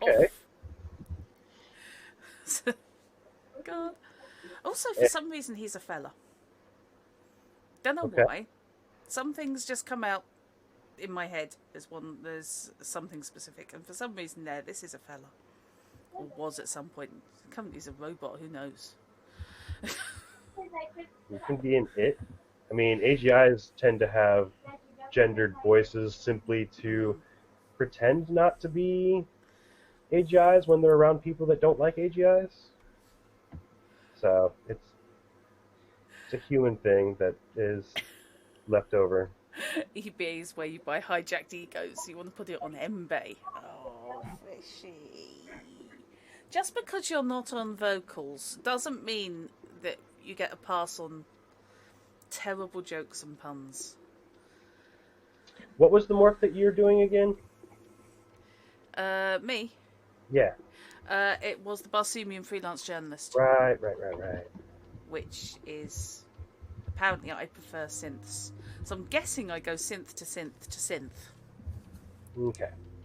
So, you guys don't have to decide on names right now. It's just typing down some notes because of the three of you, I need each of you to choose a number between 1 and 20. And you're not going to know what that means until maybe something happens in the game. You can't have the same number. No, So, you get to go first. Well, given that it doesn't mean anything yet, I'm just going to roll a dice and see what it says. Okay, apparently I'm picking number 20. oh, great. 9.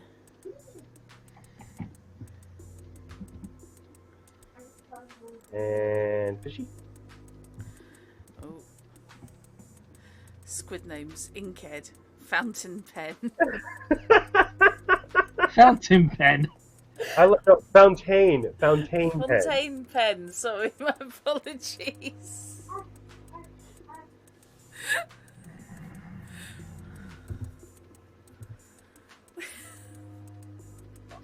I'm really liking the feel of this.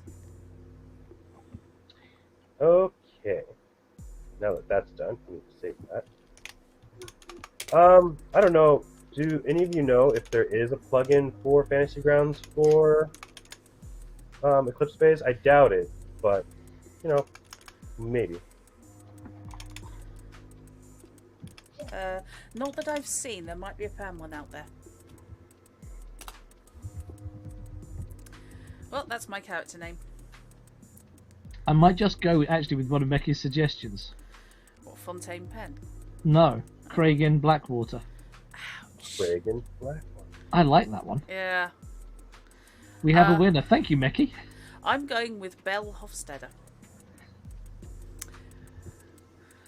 Definitely descended from Americans because it's definitely 2 second names. It's American system of naming's tradition. It seems to come out a lot as 2 first names and 2 second names. I have 3 first names. You see what I mean? It's not so much forename surname. It's forename surname surname. I will say, for the record, I was born with a real surname. Yeah. Okay. But then my dad adopted me, so... Gotcha.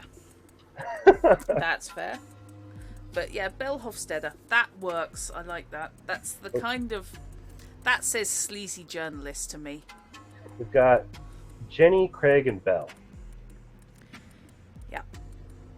Sounds very, very Midwest.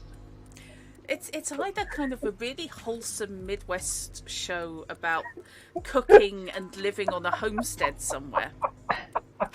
You know? So long as the cooking doesn't involve calamari, we're fine. Yeah, that's cool. Fun thing about cooking and homesteading, and also bringing up YouTube, space YouTube in this case, videos are kind of still a thing, Yeah. but the thing that's most popular is what's called an Xperia, which is basically taking a memory out of your head, or recording that memory from your head, altering it however you want to, and putting it into a file or a thing that people can actually experience what you went through. They Right. experience all of the sensations, everything that was happening. So there are people that go out to collect Xperia doing really crazy things or doing other things. So if you wanted to sit safe and sound in your apartment in Mars and skydive through the clouds of Venus, you find a jumper and boom, you're in their head for a little bit. Yeah, you're right, Knight. That is really, really strange days. Isn't it just? And now I need to get hold of a new copy because I had it on VHS. But yeah, there's also, you can craft those and change them. There's also simulspaces, which is basically VR, very immersive to the point of hyper reality. If you're in a simulspace and you know that you went in, then you're aware that you're in that simulspace. If you wake up in a simulspace and you don't know that you're in a simulspace, well, that's reality for you until something happens that causes you to figure it out or otherwise. And it can be problematic. A lot of those egos that were uplifted and put into cold storage, there's also large server banks and computers housing thousands of egos in simulspaces to maintain whatever or run them through things. Also, time doesn't move the same in a simulspace as in reality. You can pump up the time in a simulspace to, oh, hey, every day in there is a millisecond out here. And throw in a bunch of egos that never die and cause some fun craziness to happen. Yeah. Mm. Yes, I'm really, really liking the sound of this, apart from the extreme possibility that I'm going to have to do so many backups. Because otherwise I am just going to see something I'm not supposed to. Backup insurance is a thing. A regular thing that you have to pay for. Yep. If you have a backup and you go in every 6 months, or if you have a dangerous job, some physical workers that have the job that they could, die doing, get backed up on a daily basis, so they don't lack too much continuity. Let's just look at But it costs. Everything costs, including having a body ready in case. A certain level of backup insurance will get you re-sleeved immediately. Right. The initial backup insurance, they'll wake you up in infomorph form, so in a computer that's active, so you're alive as a program basically in a computer, and have access to all of your accounts to be able to purchase a morph to get back into. Yeah. So that's both of us. That's me and Fishy starting with 1 month's prepaid backup insurance. It's in the gear. Yeah, me too. Yeah.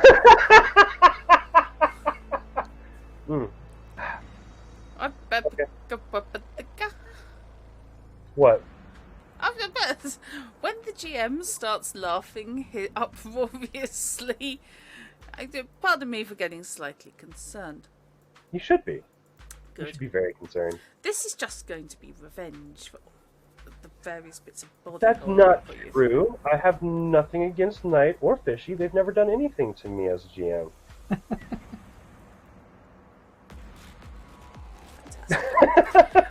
Yet, I think is the... Well, fair.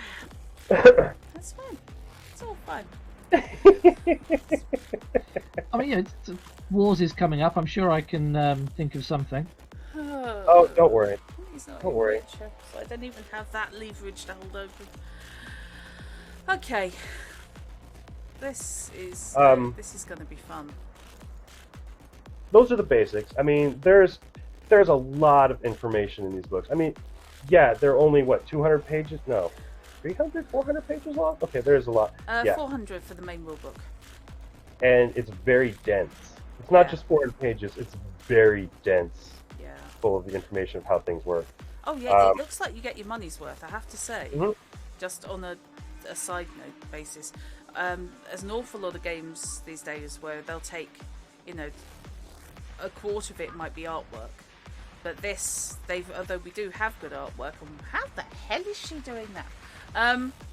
But it's not. Gene splicing. Yeah, it's got to be, since as far as I can tell, she's levitating. No idea what's going on there. But it's not distractingly full of art. The art is appropriate, it's not taking valuable space that could be used for the game.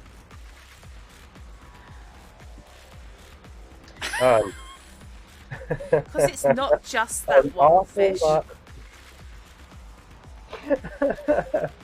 Why are you so judgmental, Fishy? Oh, you've met him. I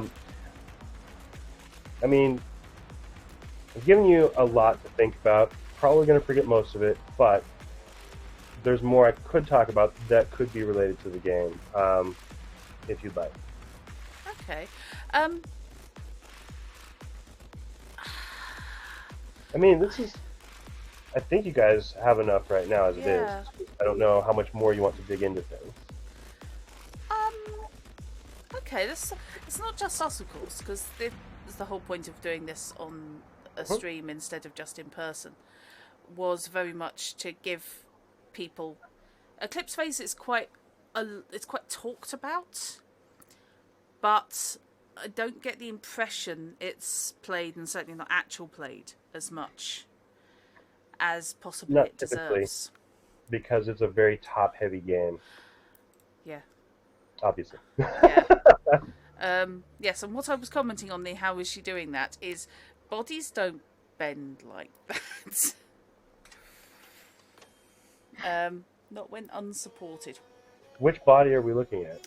I've just bunged up on the stream, so it's actually not that one. It's that one. It's in the main rulebook, page 146 on the PDF. Possibly 147. Yeah, 147.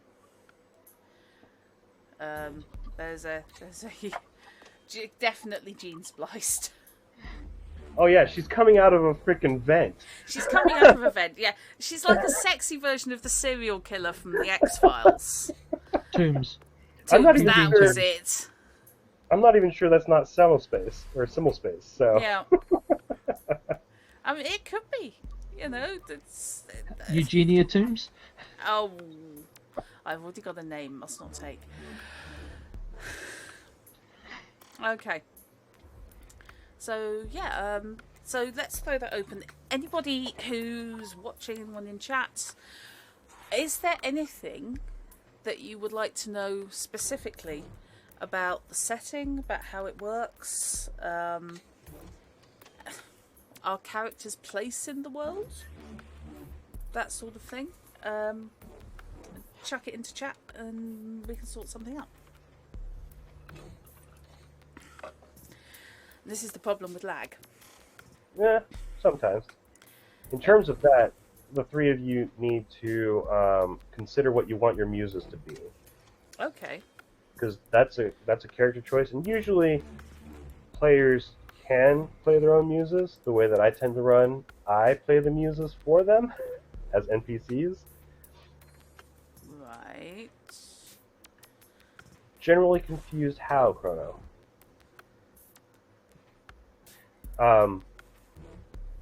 Like, just confused about the whole thing? So the Muse is basically an AI that is intrinsically linked with your ego. Okay. It comes along with you all over the place.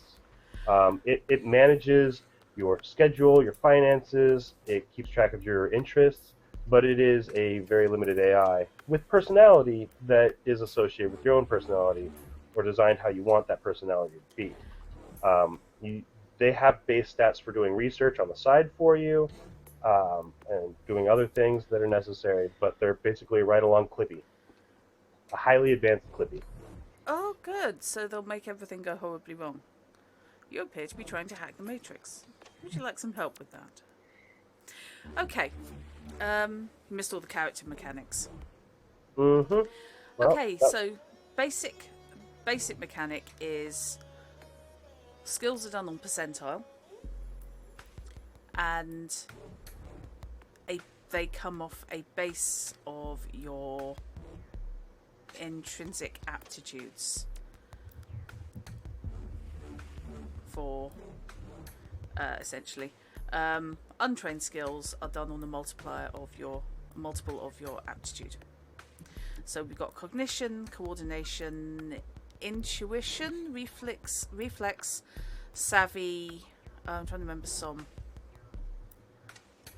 Which was Som?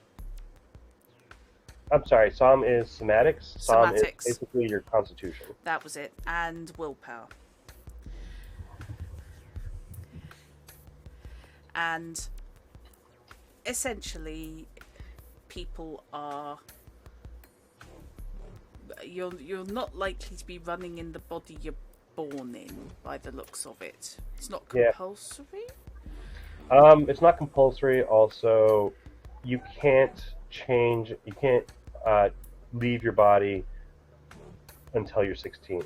If you want to go and get another morph or do other things, you can't be barcast until you're 16 because, in terms of the science of the book, the brain isn't developed enough at that point to be able to contain it in code. So everyone's stuck with what they're born in until they're 16, at which point, go ape. I'm out. Possibly literally. And you can either be... You can be mechanical, you can be an animal, you can be a engineered person of different quality, whether that's long term or whether that's basically microwave speed cooked pod people. You can also be an infomorph. Which is Living in a data? Yeah, pure data, living in a computer, living in the mesh. Okay, so essentially, the singularity has happened. Yeah, that's why Eclipse phase. Right. Okay. That is exactly why Eclipse phase is the name of the system. Okay, so going with fishies, so you have an ego, which is you, and a morph, which is your body. Some stats are associated with one, some with the other. The game follows the ego no matter what morph you're in, but that ego can be backed up, which allows for respawns or even forked, making a duplicate of yourself, or indeed completely forked up, by the looks of it, which is why you have insurance. There are entire stations out there of just the entire station is populated by the alpha forks of one person. They're all the same person in different morphs, doing whatever they want to each other. Okay. That exists. Right. I think my life could have gone on quite happily, without knowing that. That is a little disconcerting. I'll give it that. You see, I just got an image now of my journalist attempting to infiltrate a station made up entirely of morphs, which are essentially one person. And now I'm thinking Romy from Andromeda, who at any given time was a ship's computer, a hologram, a specialist android, any number of menial androids, and the ship itself. Simultaneously. So, yeah, that makes sense. It kind of works. There are also stations out there. Well, there is a single station out there with the premise of growing old and dying naturally. It's called Elysium Fields, and there was a rich dude that got tired of living because he lived his life and he was done. So he built this sanctuary as a place. You go there, you do not leave. The only way to leave is to die. You have no backups. There's no morphs. The only way to get there is by traveling there by starship. And once you're there, you are there until the end of your life. It's a resting place to get away from technology and just live your natural life until the natural conclusion and not transcend and be immortal. Okay, so question from Chrono: how long do egos persist? As long as they are sane. Which is where the mental stability thing comes in. Loose in the stats, Chrono, is lucidity, and we've had the silent joke. So basically, if I recall correctly, our mental stability is effectively double our lucidity. And once that goes, you essentially are a gibbering wreck and unable to control your morph or yourself. Yeah, basically if you lose... if you drop down to 30, or say you have 30 lucidity, that means you have 60 whatever the other one was. Yeah, that's what I'm starting at, mate. You can drop down to zero lucidity. You're just dealing with a good series of traumas and mental issues at that point. If you go into the negative 30, I think is how it works. I'll read more into that because I haven't had to deal with that yet. Give it time. Then your ego is completely NPC at that point. It's gone. It is bonkers. But even then, the ego still exists. It persists so long as there is a morph that doesn't die or a system that doesn't die has that morph in it. There's a couple of places where everyone on the station is just completely batshit crazy and they can't die. Could you, if you had somebody stuck inside an immortal synth, could you attempt a rehabilitation after they've basically been stuck in an isolation chamber for however There long? are companies and corporations that do that, that try philanthropically to fix the damages done that people have seen or been through that have caused them to be insane. Yeah. Also, and through psychosurgery, cutting pieces out of the mind, memories and whatnot, one can do so. Also, Chrono, right at the start, we've established that Earth is abandoned in the wake of a war and is essentially walled off with large keep out signs. Mind you, not a war human on human, a war rogue seed AIs that grow beyond the bounds of human capability or imagination and humanity. Yeah, I'm not sure which track this had, but that can shut up.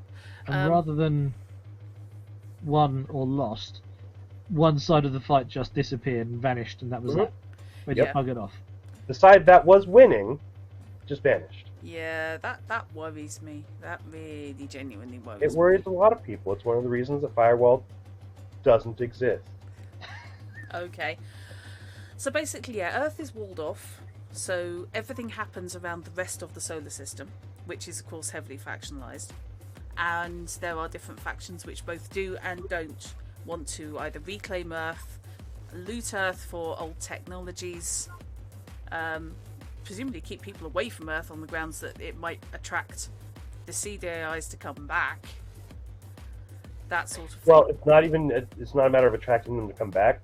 The problem is the exurgent viruses, the various strains of exurgent viruses that exist, they propagate from one morph to another depending on the morph, or from one ego to another, or they get on the mesh and affect things. It's the details of that horrific part of it. It's a lot to get into, because it wasn't just the godlike AIs went insane. Something caused them to go insane. The virus that we're speaking of has multiple iterations, of which only one is benign. And by benign, I mean it doesn't kill the victim or cause them to infect others with itself. The people that were infected by the Watts-McLeod iteration of it. McLeod, yeah. Yeah.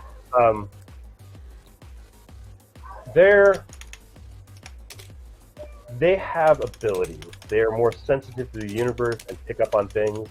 So that's where psi and magic come into play. And I don't want to deal with that because it's complicated. But that exists because of a strain that was either a faulty strain and it didn't mean to happen, or as a means of trying to say, hey, we want you guys to join us, so here's a peace offering kind of creation of it.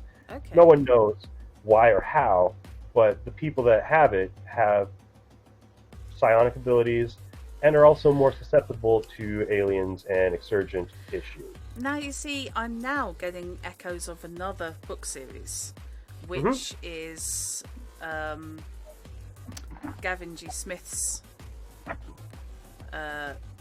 stuff, including The Hangman's Daughter, that series, which is basically incorporating, there are humans who have been infected with, quote, them tech, on the grounds that there was an invasion by a group of biotech aliens which are simply referred to as them.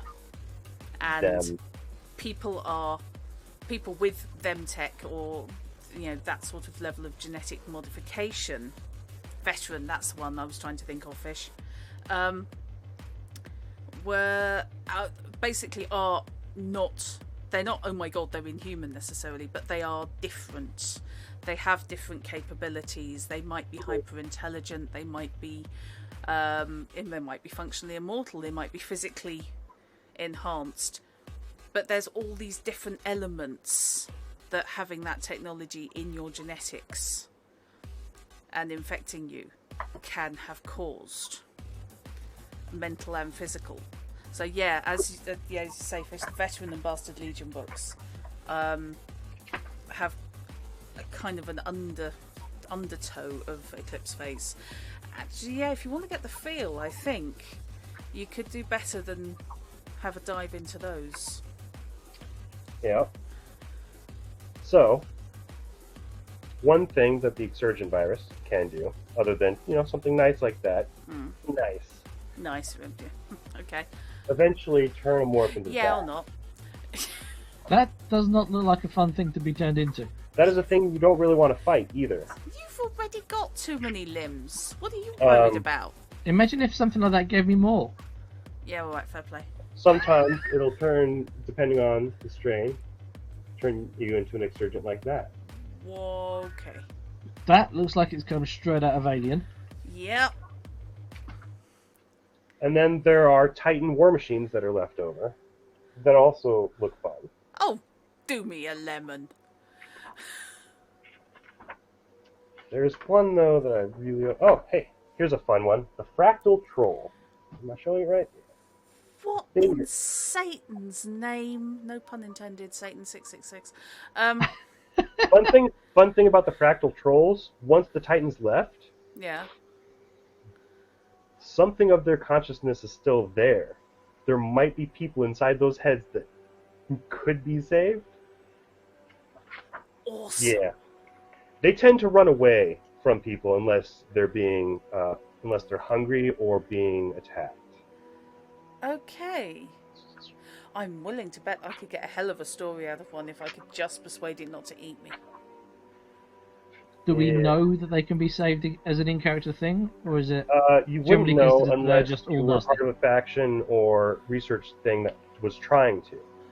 So certain research things, so you could research it and maybe have an idea that it's possible, but you wouldn't know offhand because you don't even know what it is because you probably have never encountered it. So it's basically, there aren't like celebrity, I was a former Titan War Machine bios out there. There are, but do you subscribe to them? Have you read my background? I subscribe to everything. Then you'd be able to make a research roll on it, wouldn't you? Excellent. Okay. This one's cool. a fun one that is typically... that mask? Yeah. That mask is where the infection comes from. Someone puts that mask on or touches that mask, and it eventually molds to the face and turns you into a walker. Nice. Okay. So that's some of the things that the Exsurgent viruses can do physically to the human body. Yeah. One of them is, I used it on my players previously. I shit you not, just a bunch of flesh covering a space. All of the body parts and whatnot of various biological morphs, all still alive, connected through neural networks grown together by the virus, covering walls and caverns. Meat is meat, I guess. All still alive, all completely insane, all feeling pain. And if any one of those biomorphs was an async, which is what you call someone affected by the whatever you said. I call it MacLeod. MacLeod. As in MacLeod, Connor. Okay. Yeah, okay. So, the Watts-MacLeod virus, if someone was infected by that before getting taken and turned into one of these piles of friendly goo that just carpet the area, the entire mass has sync or async abilities. Huh. And can throw psychic thoughts at you, hallucinations, and draw you into it. Mm-hmm. Uh-huh. That sounds just a tad disturbing. Also, I mean, Eclipse phase, you can just do corporate espionage and not deal with any of that stuff. This is a game where you could legitimately play The Thing as a PC. Yes. There are morphs that are basically that. Wow. There's a morph on Titan, I think it's Titan, that basically they're loners and they don't want to deal with society, and they're out walking on their own, but it's cold and there's survivability is basically impossible unless you have a specialized morph. And these specialized morphs are just these big hulking biomorphs that have really thick skin. They've got a pointed like face, almost bird-like. It's very combination Yeti and bird type looking thing. It's kind of a Yeti Plague Doctor by the sounds of it. Yeah, Yeti Plague Doctor. Yeti Plague Doctor is the name of my new punk revival band. So, there's... So, basically, okay, so, at its core, Earth is walled off with big do not disturb signs. Some people wish to return to Earth. Some people do not wish to return to Earth. Bodies are fashion accessories. Mm-hmm. Or statements. Or statements. Or military equipment. And can be changed, upgraded, sold, rented, destroyed, and replaced in much the same way as any of those things. Okay. And there are various factions with various goals. And everyone's just trying to live their best life. With a lot more options than they would normally have. I really like the sound of this. It sounds intriguing, definitely. It does. My only concern is there's actually too wide a scope. It is a game where you could literally almost do anything. Yes. I would imagine narrowing it down to something that then makes sense as a scenario is the challenge. Yes, usually. On the other hand, a group of players can go through multiple different genres throughout the existence of a campaign with various scenarios that happen. Okay. Usually, if it was going to go on a campaign type situation, I'd ask, hey, what kind of genre do you want to run? Do you want to work for good guys, bad guys? Do you want to do criminal stuff? Do you want to work for a corporation? Sciencey stuff? Do you want to fight X threats that are terrifying and horrifying? Yeah. Do you want to crash gates? It would be, if I was setting up a campaign, that's how it would start. Yeah, there's a lot to do. Okay. In this case, I'm not telling you anything. Fair enough. Something to think about, though. I will tell you something, because this is how it's going to start. Mm-hmm. You all wake up one at a time, and it will be in the order that you gave me numbers. I'll start with that order. You'll be waking up in a morph facility with various pods around containing morphs or empty of morphs. Uh-huh. And the last thing that you remember is whatever it was that you had done prior to your last backup. So we will, right out of the bat, be doing continuity and lucidity and such. Okay. So, however long ago that was, well, doesn't matter how long ago until we get into the game. Yeah. You're waking up from a backup. Right, so we don't have an actual period of everything has gone black in our head. It's literally a jump cut. Jump cut, you were going down and being uploaded. And I don't know if you're asleep for it. I think they put you out for it. So it's a jump cut. You fell asleep and now you're waking up here. Okay. Will we be aware that we're waking up from a backup? Very quickly, hence the continuity and lucidity roll that'll have to happen. Right. You'll be very aware that you just went in to get backed up and now you're waking up. That is Okay. very clear. Okay. You're welcome. This is wonky. I like the sound of this. It sounds like it's going to be It fun. really does, yeah. Yeah. So yeah, it sounds like Neo is very interested. Excellent. Which leaves another seat if anybody is interested and wants to hop in and have a go. Yeah. Neo, if you are actually interested and do want to join in, it'll be 3 weeks from now. Yeah. That'll run. Get with us on Discord, and you can talk to me about what pre-gen you want to work off of. The pre-gens are pinned in the specials and one-offs,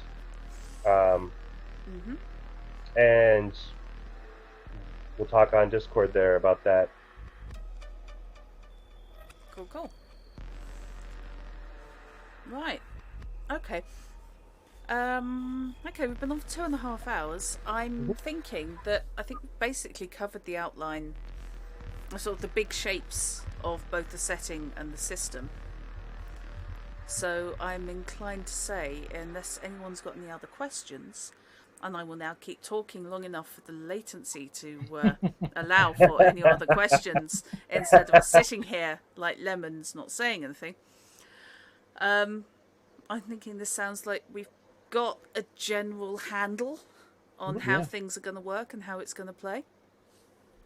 So I think this sounds like it's going to be a workable thing. Yeah, I'm looking forward to it. Yeah, very much so. So, do I take it by the lack of questions that yes?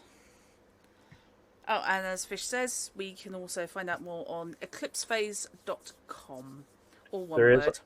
There is a lot of written material story-wise because all of the books that they release, and there's a lot of fiction. There's a lot of Eclipse Phase fiction to read through, also to get a feel for things if you want to. Yeah, there is a lot of flavor text and flavor fiction in there from what I've seen. Right then, okay, I think we can. Sounds good. Draw that to a close and say thank you very much, especially to the new people. Oh yes, thank you for the raid. That was amazing. Yeah. Yes, indeed. And thanks to everyone that stuck around from the raid. Indeed, you are very welcome. So, oh dear, somebody said the word spam. So yeah, if you're new to the channel, then feel free to stick us a follow. And you'll find and hit the bell, and you'll get an alert when we're next going live. We play every Sunday in rotation. So next Sunday is me running The Witcher Series 2. Or Series 2 of my Witcher game. Don't get excited, that's not coming out until next year. So when last seen, the PCs had a grenade thrown at them and very nearly ended up smeared all over the walls of their new inn. Was it a holy hand grenade? Well, that's entirely down to you. I have not going to tell you who threw it. And nobody had a good chance to check. So, that's on for next week. And the week after that, we are in Wars, run by Nightbites. Yes, where it's another sci-fi setting set entirely within the solar system, with 3 human factions and 2 alien factions engaged in a 5-way war, hence the name Wars. Yep. And our heroes, protagonists, have had a number of misfortunes beset upon them, which they're starting to recover from. They now have a couple of ships and a base of operations. Yeah. And someone they owe some massive favours to. Yeah, things are going actually pretty good. So I'm therefore expecting the ship to fall off. Or something extremely horrible to happen imminently. I mean, nothing in Wars is going to be nearly as horrible as what can happen in this phase. Don't set him challenges like this. Really, Shard, have you not learned? Do not offer hostages to fortune. Challenge That is accepted. backwards. Dang it. Yeah, that was the right way around. It was cool. Was it? Yeah. No. I love the back of the book. It's just GM laugh.wave. GM laugh. We need to all record. We all need to record evil GM laughs, and I just want a bank of GM laughs now to be triggered as part of a soundboard.